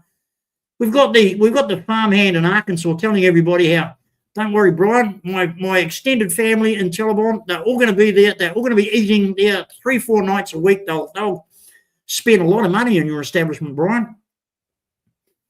Really? Isn't it funny that we've seen one video from Brian Granville Smith introducing? Now he says that he can't film the diners. Well, yes, you can. If they give you permission, you can film them.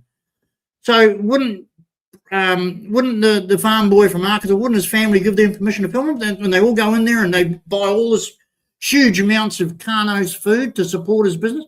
But you know, we haven't seen that video. We haven't seen one relative, as promised by the Arkansas farm boy, turn up and go, oh, hi, everybody. Look, we're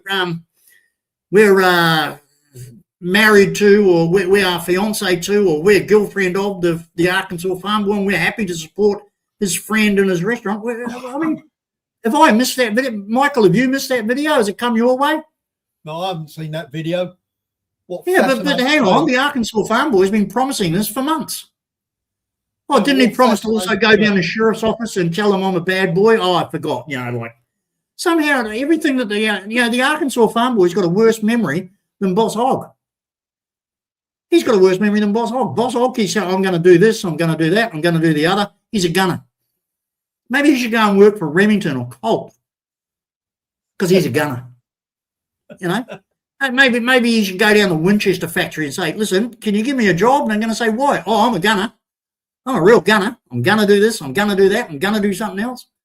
I'm a gunner. Give me a job, Mr. Winchester. Maybe we should research how many friends Hogg had in the Philippines, other expats that now have nothing to do with him, and the reasons why. Yeah. Well, that's what I'm saying. Nobody's got anything to do with them. Why have we not seen Van Turner in the restaurant with his arms around his best mate, Boss Hogg, slapping him on the back with a burger on one hand, saying, oh, geez, that's good food, Brian? Well, where is this mountain man big guy. Where is Andy on Mactan? Do you know how far Mactan Island is on a ferry to Tallawah Mahal? 2.5 hours. Now, Andy on Mactan is this hugely successful businessman that's going to Portugal and Berlin and Switzerland to do his business. Surely he can afford a 2.5 hour ride from Mactan to Bahal to see his great mate, his wonderful fucking pal, Brian Smith, and do a video, as I say, with his arm around on one hand and a burger in the other hand, telling all the customers, oh, what a great place. Come on, viewers, come in here. Look, look, look. But, gee, that video hasn't happened either, has it? I wonder why. Also, the one of Andy from Mactan taking his Learjet to the nearest airport and then being chauffeur driven there, seeing as he's such a success. Yeah, well, I love this comment on the screen now.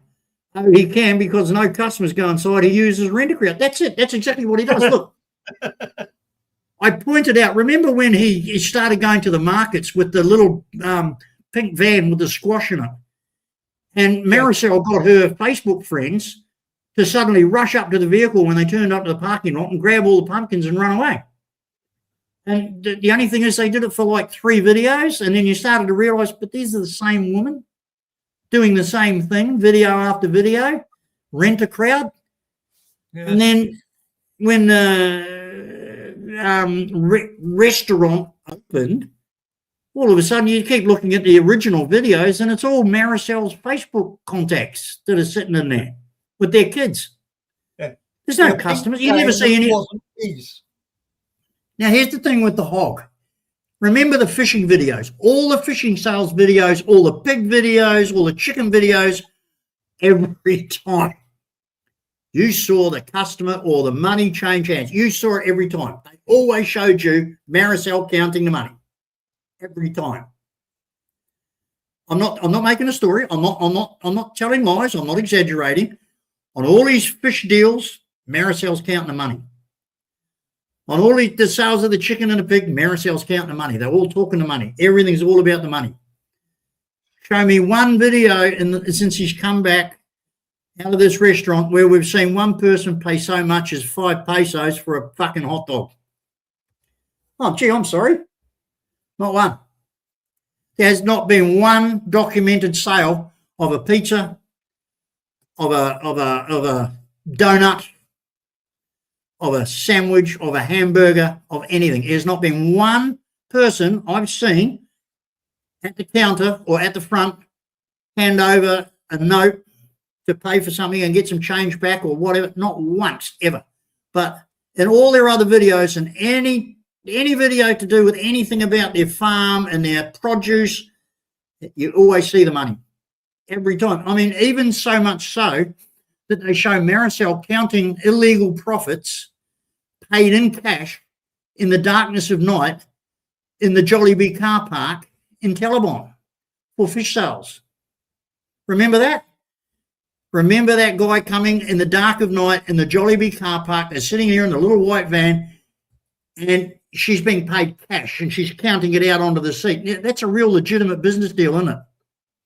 That's a real legitimate business deal. In the car park of a fucking takeaway joint at midnight in cash. Yeah, I can see that there was tax paid on that there were official receipts and all the rest of it. I can see the paperwork. I can see the books. Oh, of course you can. Jesus Christ, lady. Now, am I making that up? No. Is that the truth? Yes. Do you think that's a legitimate business deal? Oh, yeah. In whose fucking memory would that be a legitimate business deal? The profit and loss videos that this guy is so famous for. He can itemize down to the last centavo what he spent on fish food, what he spent on fuel, what he spent on anything. But he can't and never has given 1 centavo of tax money to anybody ever for anything at any stage. Why is that, ladies and gentlemen? Now, some of his profit and loss videos, he talks in the several million pesos. Now, I'm sorry, ladies and gentlemen, there's nobody in the Philippines that's dealing in several million pesos that doesn't have some sort of a tax content anywhere unless you are Brian Granville Smith, because he's exempt. Because remember, On the end of his phone, he's got these powerful government friends that can blacklist you if you cause trouble. But he doesn't need them because he is the financial genius that's talking the Philippines government into 500 billion, was it pesos or dollars, worth of real estate deals. And we know this is true because his friend Bruce and his friend Rand Turner are hotshot stock market stockbrokers. Wow. Wow. I think that I'm in the wrong. I shouldn't be sitting here doing lies. I should be over there paying money to listen to the drivel that falls off his tongue. Wow, this guy is so importantly powerful. He's such a shaker and a mover. Tell that to Richard Laws, who pays his power bill, his medical bills, his grocery bills, and his child's birthday presents. But Boss Hogg is this famous entrepreneur.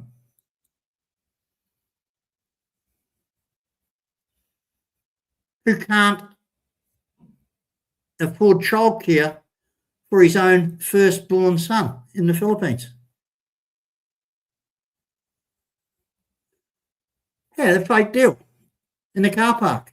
They sold a shitload of fish at the Ubay fish markets in the afternoon, and the guy sleazily turns up in the middle of the night with cash in the car park at Jollibee.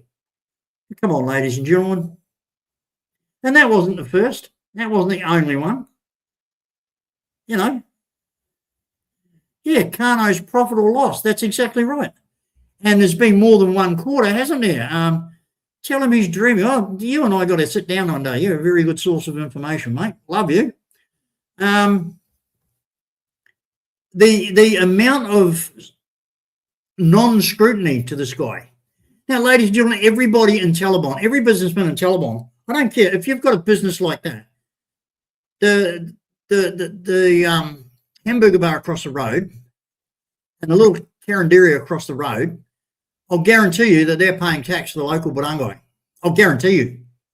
And they will be paying tax to the local municipal. There's no way they're getting out of that. And anybody who knows anything about the Philippines knows that that's the truth. Why has Brian Smith never mentioned once? He tells us all about everything that this restaurant costs him, but he has never mentioned once, as he's never mentioned once in 7 years on all the dealings that he's had, what taxes he pays. Now, that's not private. Everybody pays tax, except Brian Granville Smith. Like I say, ladies and gentlemen, this guy is a thieving scumbag. He calls me, he accuses me of welfare fraud, yet he is cheating the tax-paying Filipino public by not paying his share. He doesn't pay his way. He grifts along, taking everything in front of him, provides nothing, contributes nothing. It's just take. And then they're all a pack of fucking useless, lazy cunts. Is his attitude. Again, I'm not lying. He says it. How many times have we seen him in the videos accusing his neighbours of being thieving, lying, cheating cunts? How many times have we seen and heard that, ladies and gentlemen? I'm not making up a story. I'm not making false claims. I'm telling you the truth. And those of you who watch this channel and know this channel, watch his, and you know that I'm telling you the truth. I'm not making a story. Maybe the way I tell it, it mightn't sound nice, but it's not meant to. I'm just putting it bluntly like all Aussies do. I'm not going to sugarcoat it. I'm not going to wrap it up in nice linen and put a bow on it. I'm just going to tell you how it fucking is. He's a scumbag. He's a piece of shit. He's a taker, a loser, a grifter who doesn't fucking do anything for anybody except himself. Nobody is ever going to go on his fucking channel because the idiot in Arkansas has been told, anybody that puts a question on here that doesn't look good, just flick it. That's how dumb and stupid this little ass-whoop boy is. He's even been told, you're a dumb, stupid little motherfucker with no brain, you can't farm, you're a moron, get out. And he's come back to kiss this guy's balls. And that's how dumb the people are that support him. Fucking morons. the thing is, everybody on my channel knows it.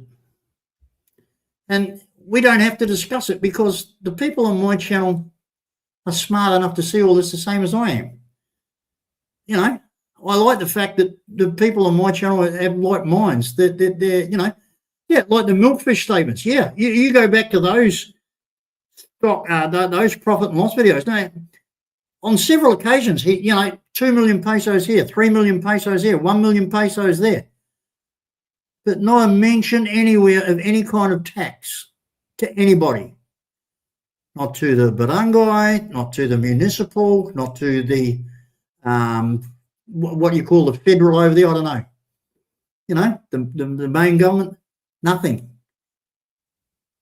And why is it such a secret? Everybody pays tax. There's no tax. How many times? I mean, I don't care. And you all know that I don't care. And you all know that I'm telling the truth because I show you the tax documents from YouTube itself, from Google itself for this channel. I show them to you every time they come in. I show you every deposit in my bank account from money that's raised on this channel. That's why people give it, because they know it's going to go to the right place. They know that it. I mean, everybody. I don't need 70 or 80 bucks every 3 or 4 months.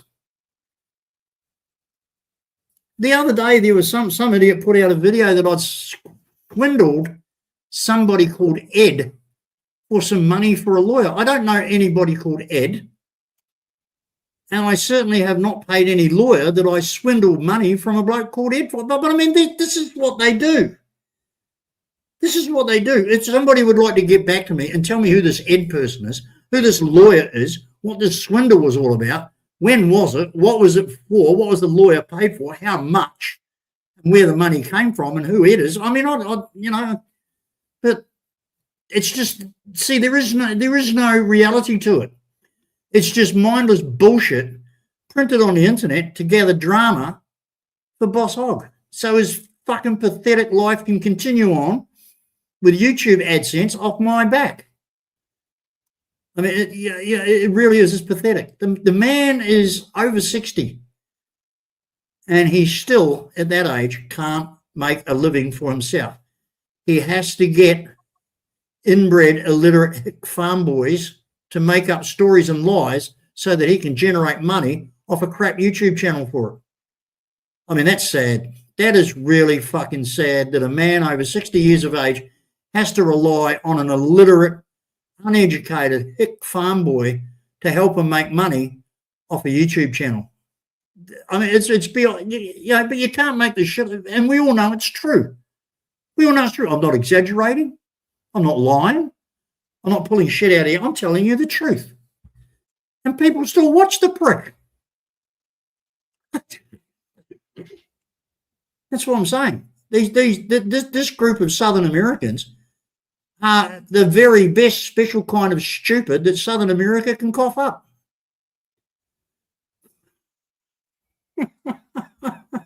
It is fucking hilarious. I mean, we're here in Australia. We got a bunch of numpties that we call bogans, but I have never heard of a group of bogans being this fucked. We've got this comedy program. You around the world, go onto Google and punch in American comedy program called Housos. That's spelled Houso''S, Housos. And that's about a bunch of bogans that live in the poorer suburbs of Melbourne or Sydney or whatever. Go and have a look at that. And that's the absolute funniest bloody, you know, like hillbilly program that we've got. You know, we don't have the Whitakers. There's nothing like the Whitakers here in Australia. Isn't that hillbilly family in America, the Whitakers? We've got nothing even a fucking 1,000 miles close to that. They are beyond inbred, that lot. We don't have anything like that. But we have got bogans. But none of our bogans come anywhere near close to the moronic imbecile that is the farm boy in Arkansas. None of them. I mean, our worst bogan is a fucking university professor compared to that fuckwit. I'm seriously shit you. You know, like unbelievable how dumb some of these Southern Americans are. It's beyond a joke. And I'm not being mean. I'm just telling the truth. anybody who knows Stacey Dixon, Van Turner, Andy on McCann, who all claim to be American, anybody who knows them knows I'm not telling the truth. They are fucking lunatics. You know, that seriously, they're people that should be under constant supervision. They really should be. You know, well, what would you call a guy that is so irresponsible that, you know, he can shoot holes in his own truck and think it's funny? I mean, ladies and gentlemen, that's the kind of mental fool that we're dealing with, you know. And I guess that you can't really argue with them. You know, when you're inbred, your brain is blocked from learning. So if it wasn't blocked from learning, then they wouldn't be so inbred. They could evolve. You know, they could step up from their impairment. But I mean, you know, the guy in Arkansas, he's in his 50s, isn't he? He still thinks that we believe that he's got a girlfriend after 11 years that he was with for 3 weeks in 2015. He still thinks that he's got some great love who's pining away for him in the Philippines, forsaking all others for him. And ladies and gentlemen, anybody out there that is in their right mind that would hang on to that belief has to be someone who needs gentlemen in white coats talking to them on a regular basis. Boy, this beer is good. Well, I'll tell you what, Michael, you notice how quietly I'm going with this beer? Normally, you know, I mean, I'm the guy that can drop off a 750 bottle of red wine in less time than this. We've been going for 2 hours, 1 minute 56 minutes. Now, this is a 750 ml bottle. Most of the wine that I buy is a 750 ml bottle. And I go through a bottle of wine in what, an hour and a half? Now, you see, ladies and gentlemen, what I'm talking about is sediment. When you bottle the beer, sediment comes into it and it lies on the bottom of the bottle. So you've got to clean it out. And that's why you've got to be really careful when you pour it, that you don't get that. See the sediment? Little blobs of sediment. See it? There it is. So that happens with all home brew. But this stuff, I tell you, Michael, it's got a kick. I reckon that the alcohol content in this has got to be over 5%. Because the other night, when I had a beer the other night, Ellie had been out at, she'd been out at the beach with people or something, I don't know. She'd been out somewhere and I just couldn't handle the walking, so I didn't go. She came home and I was sitting here and I got up. Oh, she bloody near fell over. Oh, hell, I've only had one bottle of home brew. Oh, crikey, mate, she's got a boot. So I might just cut down on the amount of sugar I put in it. But yeah, bloody good drop. I am quite impressed with myself over my home brew.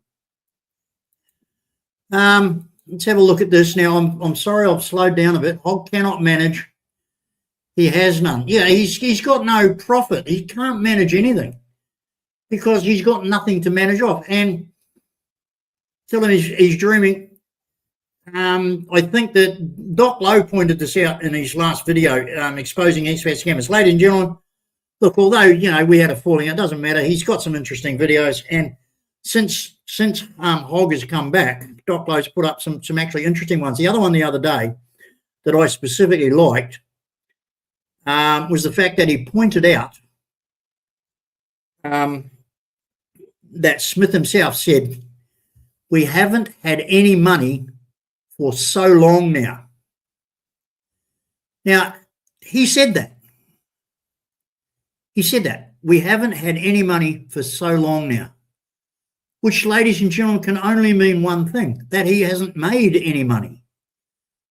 But before he went offline, before he made his last video and made his last live stream and we're gone forever and we're closing down, he was telling us how he was blitzing the markets and like I say, making the live streams with the pink truck loaded with pumpkin that he probably stole from Mike's place, and taking it to the markets, and all Maricel's Facebook friends were running up and grabbing. But funny, we never saw any money changing hands there, did we?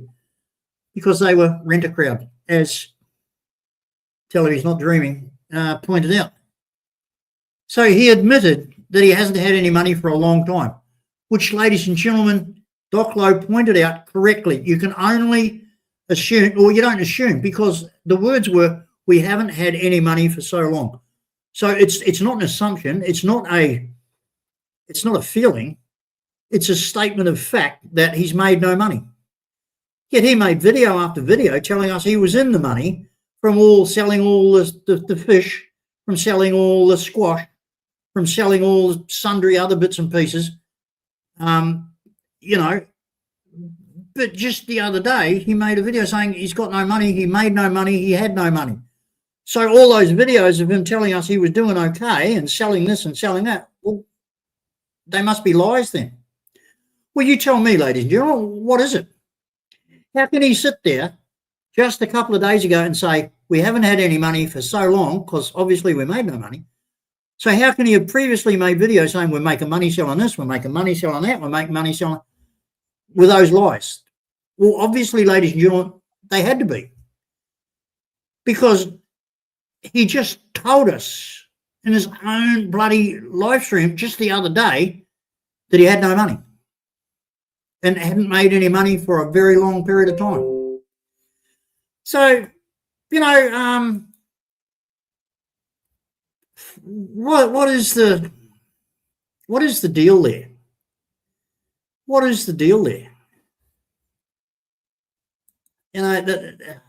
The thing is with this guy is he's come back onto YouTube now. The live streams. Why is he the only person on YouTube that has to make 2 live streams in a row? Because, ladies and gentlemen, both live streams generate money off the viewers that are on each live stream.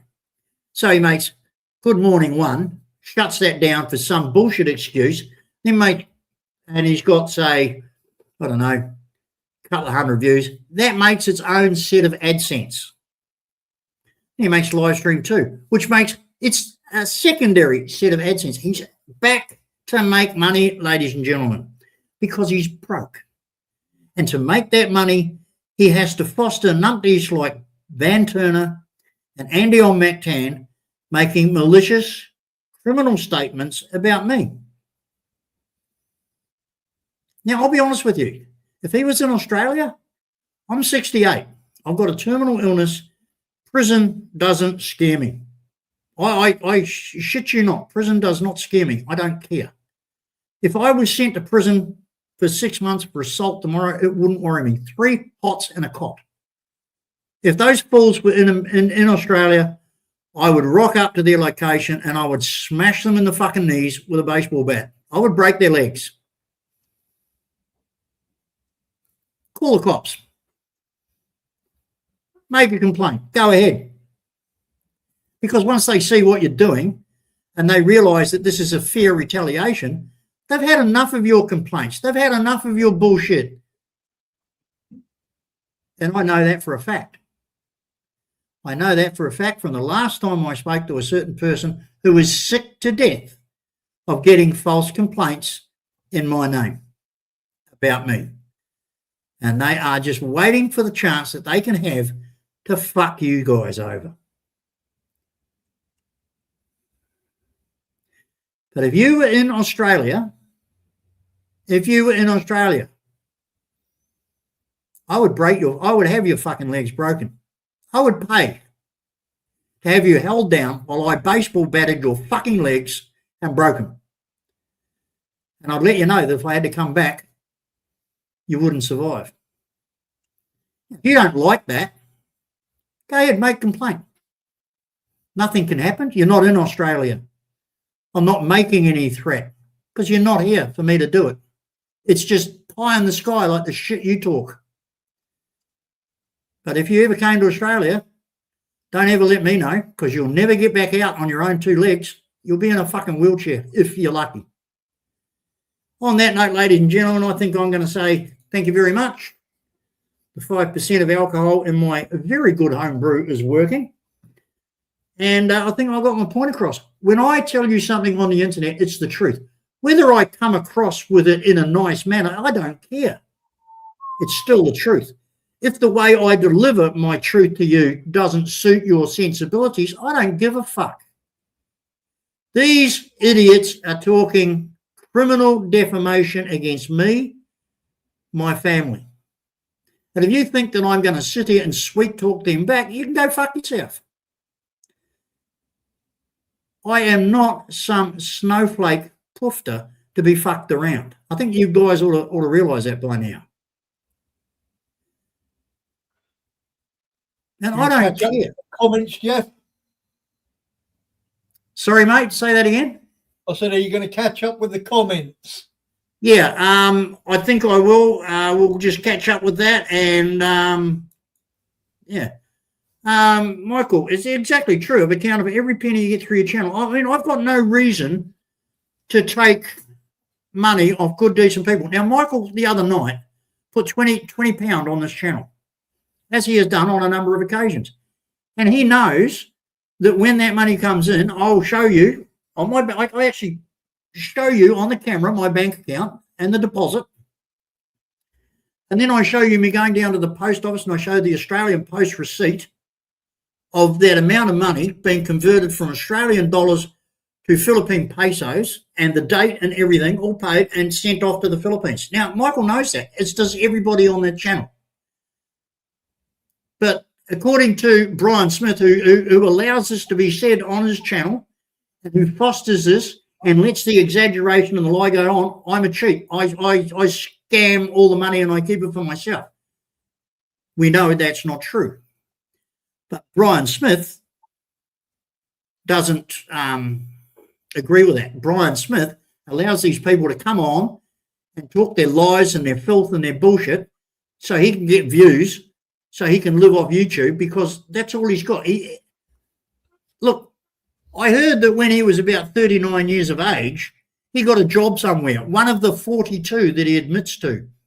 And the crew that he was working with got so fed up with him, they grabbed him, they threw them in the back of the pickup, they took him down to the emergency room at the local charity hospital and demanded that they x-ray him to see if there was any work inside him.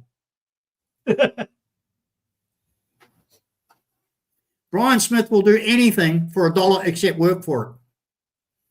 He's never worked a day in his life. He says he's had 42 jobs. Well, how did he fit them all in? 31 of those years, or 32 of those years, he was supposed to have one job as an ice cream salesman.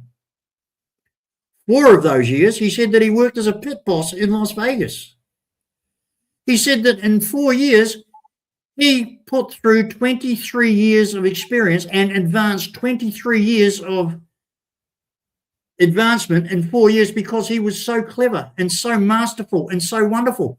Then why doesn't he own fucking Caesar's Palace on the Strip right now? If he was that fucking clever, you would never get out of Las Vegas. You would be sitting, he would now be a fucking majority shareholder in fucking half a dozen of the major casinos in fucking Las Vegas. He was a, what do you call those guys that work on the oil rigs? A rigger. Yeah, yeah. He was one of them. 4 years he spent at Butte County College studying to be a police officer, but miraculously, 2 months before the course is due to graduate, the Butte County College faculty come to him and say, well, I'm sorry, Brian, we're going to have to let you go. You can't graduate this course because you're too smart. You're too clever to be an American policeman. You're never going to get a job with the American police forces, so you have to go. The fact that you've been here for 3 years and 8 months doing this course and we've taken all your fees off you and all that, and you could sue the shit out of us, which never happened because it's all bullshit. But there you go. There's the story we hear from the man with the 160 IQ. But I'm the mall cop. No, I'm the guy that actually did get into law enforcement. Yes, security. But I got into a senior security position with a state authority, and I was a senior supervisor, and I got paid a shitload of money to do a really important role. I was never a mall cop. I never worked in a mall, but it doesn't matter. This is the stuff that they will tell you because it creates AdSense and it creates drama. But that guy was a complete failure. He never got anywhere. But ladies and gentlemen, does anybody out there really truly think that it is feasible that a registered training organisation, i.e. a college, offering training courses to become a law enforcement officer would, after 3 years, 3.5 years, come to you and say, well, I'm sorry, it's been a waste of time. You're far too smart to join this organisation. You have to go. And that he would just walk out the door and not do anything about it? I mean, come on, ladies and gentlemen, if I went and signed up to a training organisation that after 3.5 years said to me, well, you have to leave, we're not going to graduate you because you're too smart, I would sue the living crap out of them. Now, America is the most litigious country on the planet. You can sue people for farting 20 feet upwind from you because the foul smell offends you. You can sue over there for anything. Someone walks over your lawn and breaks a blade of grass, sue them. It doesn't matter what happens in America, you can sue the bastard for doing it. Do you really think that anybody in their right mind, the IQ man with 160 IQ points, is going to stand by and have 3.5 years of his life taken away and at paid expense? Because they don't do it for free. You don't go to these training organisations for free. He would have had to pay for accommodation, meals, clothing, rent, 3.5 years of living, and plus all the course fees. And then they just say, well, you can't have it. And he goes, oh, okay, fine, and walks away.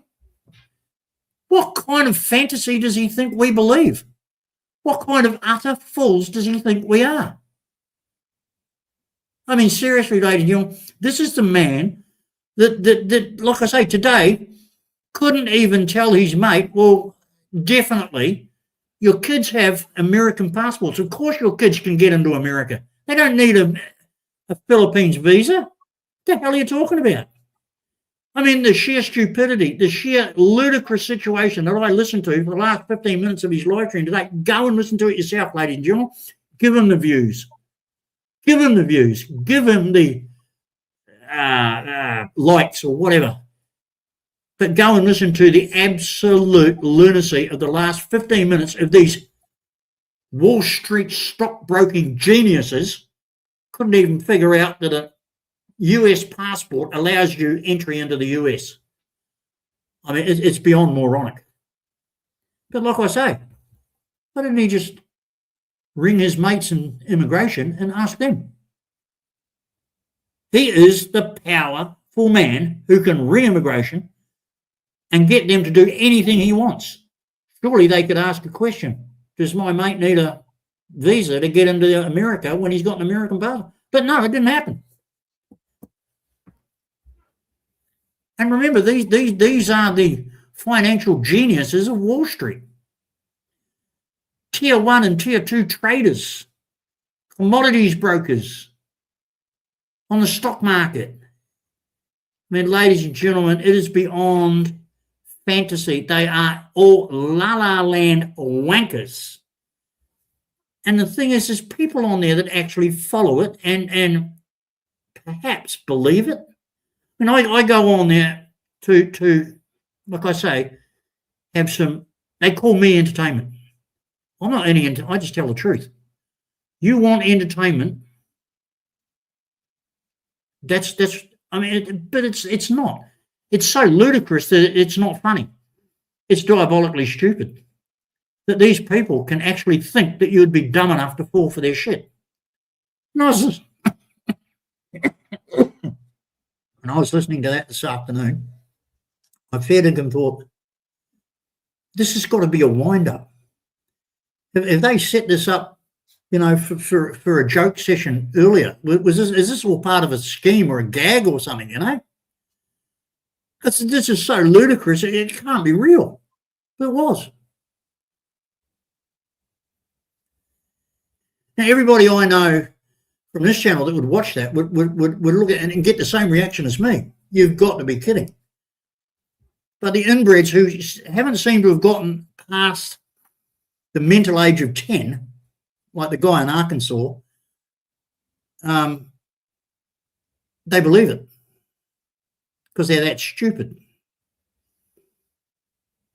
And you can't really deal with people like that.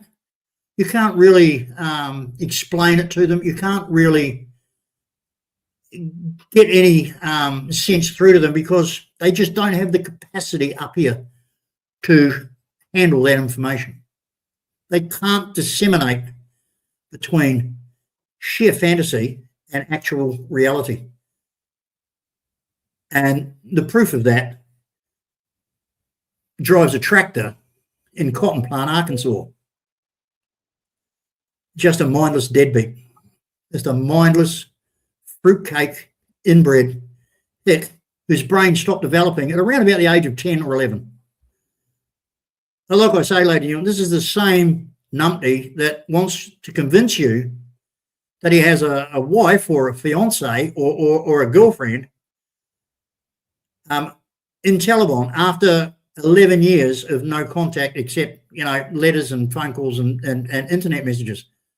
And if anybody out there can actually handle that would be the case, that a young woman is going to let 11 years of her life go waiting for an inbred minimum wage farmhand hick from fucking Nowhereville, USA.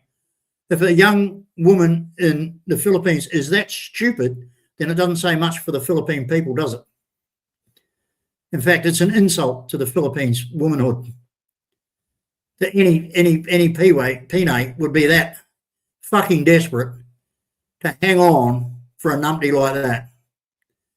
How desperate and how fucking low class and how useless must you be as a person in the Philippines to think that the only thing you can do is hang on for the last 11 years in the hope that a fool like that will come and take you away on the Freedom Bird to the golden paved streets of the USA. I mean, fuck me dead. It's not even science fiction. Jules Verne wouldn't touch shit like this. This is Jerry Turner stuff. This is what was that guy? Jerry Springer. This is Jerry Springer stuff. You can just see on fucking Jerry Springer on the stage, the fucking farm boy from fucking Cotton Plant, Arkansas, sitting in the seat with, like I saw a medical picture of a dead body the other day. It was an autopsy. It was something I was looking at on YouTube. It was an 80-year-old woman and she was naked. And her pubic bush was just a fucking riot. It was just a fucking jungle. And it looked like Stacey Dixon's face. Her pubic bush looked like Stacey Dixon's face. Just an absolute fucking mess. And as soon as I saw this naked 80-year-old woman lying dead on the autopsy table with this huge, massive, curly pubic hair in the middle of her body, the image just came straight to my face, Stacey Dixon. That's what it looked like. His face. I mean, have you guys had a look at this guy lately?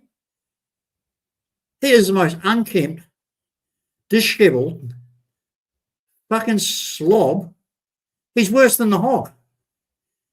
And he's trying to convince us that after 11 years, some hot-bodied little Filipino is desperately waiting for him to come and have him take her away. I mean, ladies and gentlemen, how fucking sad is this? Is there anybody out there, please? Anybody out there? Look, there's people watching there. Is there anybody out there that could possibly, in their mind, right now, tell me that that they would think that's a possibility? Well, there you go. Thank you, Michael. Yeah, I mean, 9 times out of 10, when I get a donation amount put into my ANZ account from Google Island, I top it up several $100s. I top it up more than what I get in the bank. The last time, what did we get, Michael? We got like 73, 76 bucks, and I ended up sending 500. And I've done that that's the last 2 times. Now that's only just on the channel money. Now, yes. So you're not a very good scammer then if you're ending up out of pocket. Yeah, well, just totally separately, I sent Gerson $12,500 for his fridge. I bought Ray here because his wife turned up and he just didn't have enough funds. I bought him a fridge from an online crowd here in Sydney, and that cost me $480. It was just, a nice little higher fridge, not a fancy brand or anything, but does him perfect.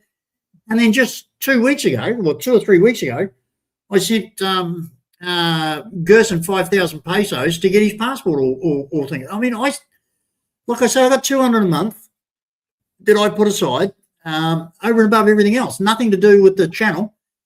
I put aside more per month than this channel has raised ever. But I'm a thief. I'm a cheat and I'm a scammer. I'm stealing off everybody. Just go to Brian Smith's channel. They'll tell you. Don't believe GD. No. The guy that posts all the receipts. Don't believe GD, the guy that shows you the bank detail. Don't believe GD, the guy that shows you all the tax dockers. No, I'm a fucking liar. Don't believe GD, the guy that shows you all the Western Union accounts there on the proper fucking government docket. No, I'm a liar. I'm a cheat.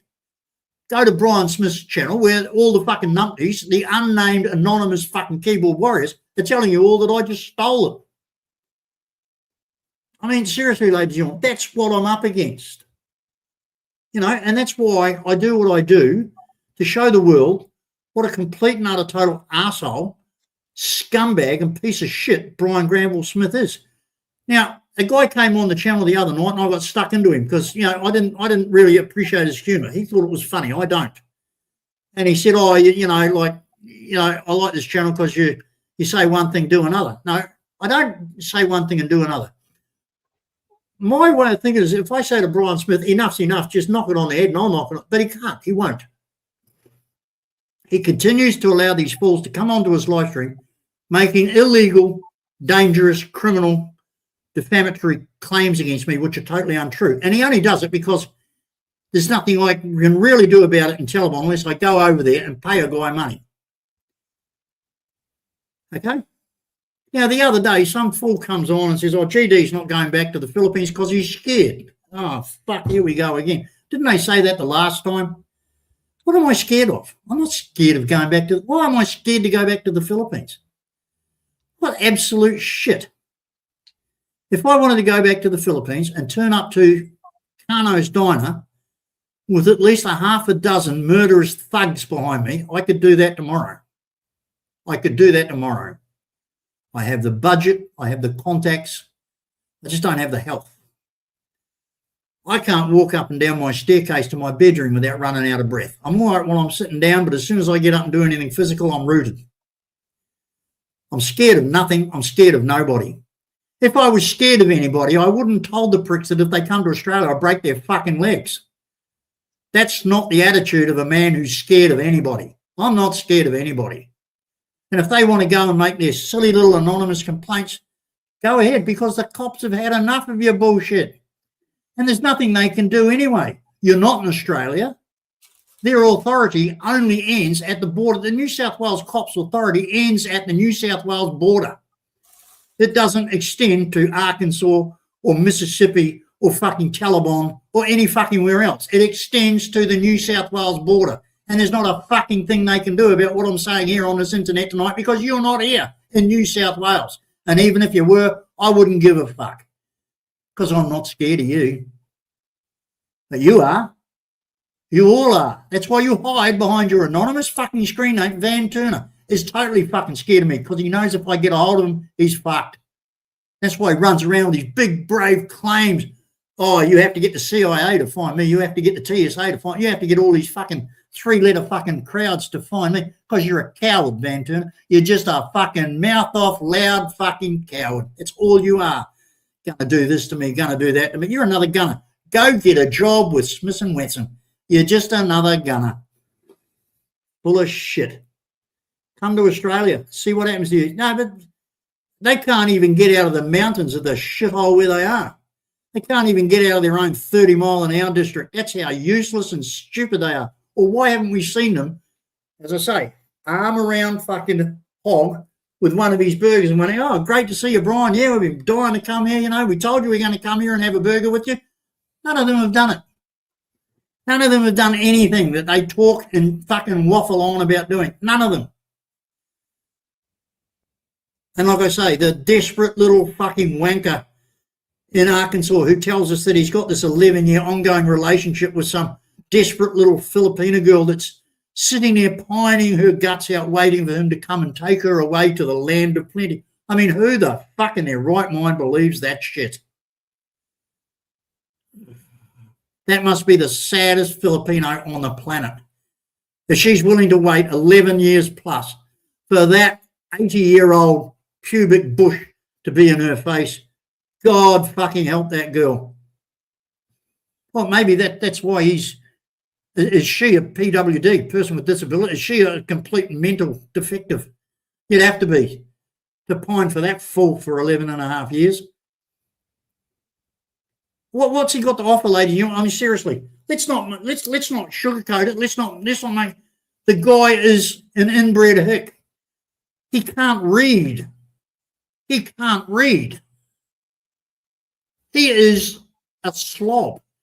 His guts hang over his belly down to he can't even see his own dick. His clothes are worse than the hogs. He lives in a fucking trailer.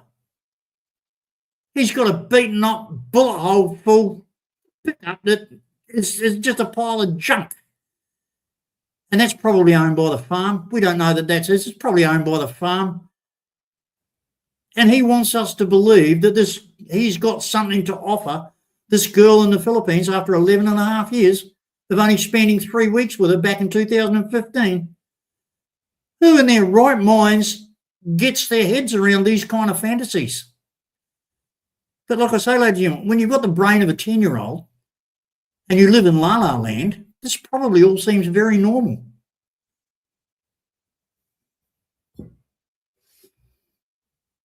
Any comment, Michael? True. Very true.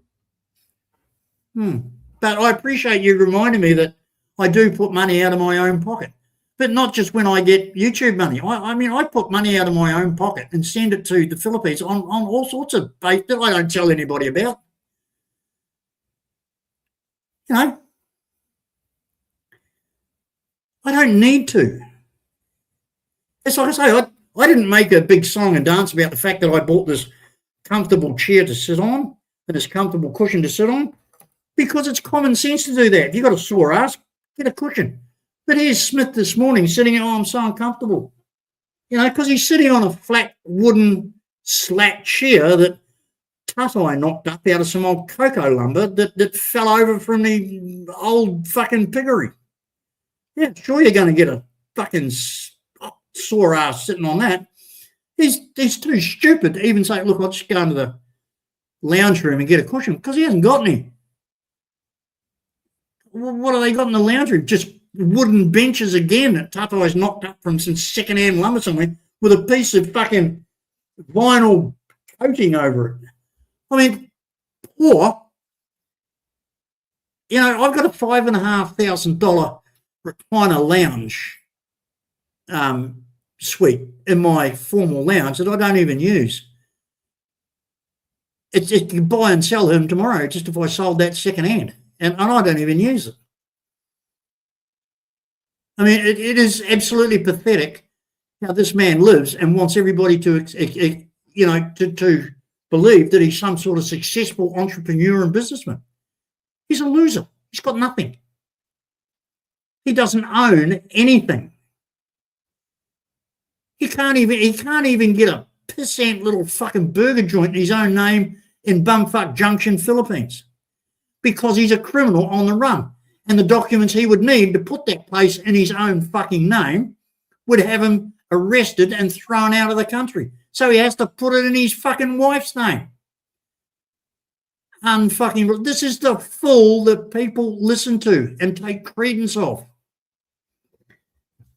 This is the fool that's so high and powerful he can make phone calls and have people kicked out of the country. He can't ring him up to get advice on his mate's passport. Oh, gee. And again, this is the guy that's mate who's got the passport problem is a powerful New York stockbroker, shaker and mover. I believe if you have a look at the transcript of his not just live stream today, but the last one, there's this Bruce guy waffling on, oh, yes, I'm tier 1 at this and I've got a tier 2 account at that. And I mean, you know, it was just, I mean, it was just vomiting. The fucking garbage was just vomiting out of his mouth in volumes. And this guy this monetary fucking genius, this stockbroking genius, doesn't even know what a simple function a passport has. You know, the idiocy of this guy is that, yeah, I don't care if he spouts all this shit. If he stops encouraging these fools to make defamatory claims about me and my wife being criminals in Australia, I'll leave him alone. But he can't, ladies and gentlemen, and he won't. He's got absolutely no reason to stop it because it's getting him money and that's what he needs. He's willing to tell the whole world filthy fucking lies about me just to make money off the internet. But not only me, about my wife, who is a really decent woman, a community volunteer, a wonderful person, hard-working, decent, honest, church-going, good woman. And he allows the fuckwits on his channel to foully sully her name. And he encourages it so that more numpties will keep looking at his filthy fucking channel so he can get AdSense off YouTube. That's the kind of cunt he is. And like I say, I would have no trouble breaking his fucking legs if he ever turned up on Australian shores. I don't give a fuck what the cops would do after that. His legs will be broken. I don't give a fuck. Prison does not worry me. At this age, at 62, I was fucking gasping for breath in a fucking prison, in a hospital this morning. I don't give a fuck. And if anybody out there thinks I do, then they're idiots. I've lived a fucking good life at 68 years of age. I've been there, done that, and I've got no regrets. My only regret will have if I can't break the cunt's legs. Yeah, I'll be honest with you. I'll be honest with you. I have asked very bad men in the Philippines to do exactly that. I've asked very bad men in the Philippines to break legs, and they've said, no, Jeff, we don't do that because it's too much, it's too dangerous. I said, what do you mean? And they said, it takes too much time. It would take 2 or 3 of us to, you know, 2 to hold them down and 1 to do the deed. And by, you know, like the guy struggles, get away, get up, people intervene, you can get caught. There'll be clues left, you know, even if it's just a ripped T-shirt or something. You'll be, you know, it's too much hassle. It's just a lot easier to ride past and go boom, boom as we're riding past. He said, that we're quite happy to do. It cost you 6,000 pesos, but no, we're not interested in breaking legs. Just too much time, effort, and trouble. I mean, how's that, ladies and gentlemen? That's the Philippines for you. I've had that conversation. I truly have had that conversation with people. And anybody out there can have the same conversation. I say, you go to Bohol, finding people to kill other people is easy as finding your next kilo of rice. They're everywhere. They're everywhere. You would have to be blind, deaf, dumb, stupid not to be able to find someone on Bohol that's willing to put a bullet in somebody else. No matter who you are.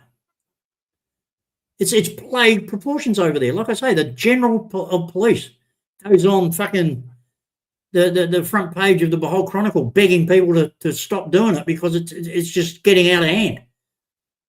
I'm not telling you anything that's not public news over there. I'm not making a story up. I'm not saying that I would do it. I'm just telling you how it is in Bohol. But you wait.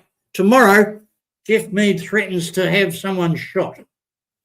Jeff Mead says he's got money to pay to have Brian Smith. Wait till you hear the fucking idiot way they... No, that's what I'm saying. You just can't fix stupid. You can't negotiate with morons. And you just can't help having you know, feeling really sorry for them. You know what I mean? Let's have a look. Oh, Michael, I forgot where I am. Okay. All right. So... Thank you. Telling me dreaming. Night GD, catch up later. Look, for a new screen name that's jumped in, really appreciate it. You've been a hive of information. You've obviously followed this saga for a while, so I really appreciate your input. Thanks very much. I hope to see you again sometime. There you go, ladies and gentlemen. There are people out there that do take an interest in this and do see things from my point of view. Now, like I say, I might not have the nicest, cleanest delivery, but what I tell you is the truth. What I give you is facts, and I can point you in the direction of where you can actually hear Hogg saying this with his own words in his own videos. I don't lie, but I would very much like the next time he makes some fantasy fucking claim about me on his live stream, I'd very much like you to show me where the truth is in this, where he gets his facts, because I can give you facts. I can give you the reality. I can give you the truth. The next time he allows his fuckwits to talk shit about me and my wife on his live streams, ask him, say, well, hang on, Jeff's proved to us that he can tell the truth, that he can give us proof. Why are you saying this? Where's your proof? Where's your truth? Where's your proof, Smith? How can you justify saying this? It's a pack of fucking rubbish. And you've been saying it and you've been encouraging these fools to say it for so long, but nothing's happened. He's not in jail for welfare fraud. His wife's not being charged with welfare fraud. The police haven't been to see him about any of this sort of stuff. It's all crap. So why do you continue to talk this shit on your live stream if it's not from what he says it is? It's so you can get drama, so you can get paid, because you're a losing grifter who's got nothing else. And fuck you, I'm signing out and I'm never coming back. But, you know, there it is, lady. It's as simple as that. He's just a fucking numpty. But he's a numpty that's, you know, like I say, maybe one day I'm going to be sitting here with this in one hand and this in the other hand. I've had way too much of this. And then I make use of this. You never know. You never know. You never know how things are going to go in the future. But let me tell you this, ladies and gentlemen. What's it actually today? Let me have a look. Well, you know, you love mine. I've always got a calculator. I always tell the truth. 42 equals 6,000 pesos at today's exchange rate of 42 pesos to the dollar, 142 bucks. That's the going rate on Telebon, 142 bucks. That's just a little over what it cost me to fill my X-Trail with premium fuel. 1 tank of gas. Do you really think 1 tank of gas is beyond me? Okay, I got to go and sit down for 20 minutes and take.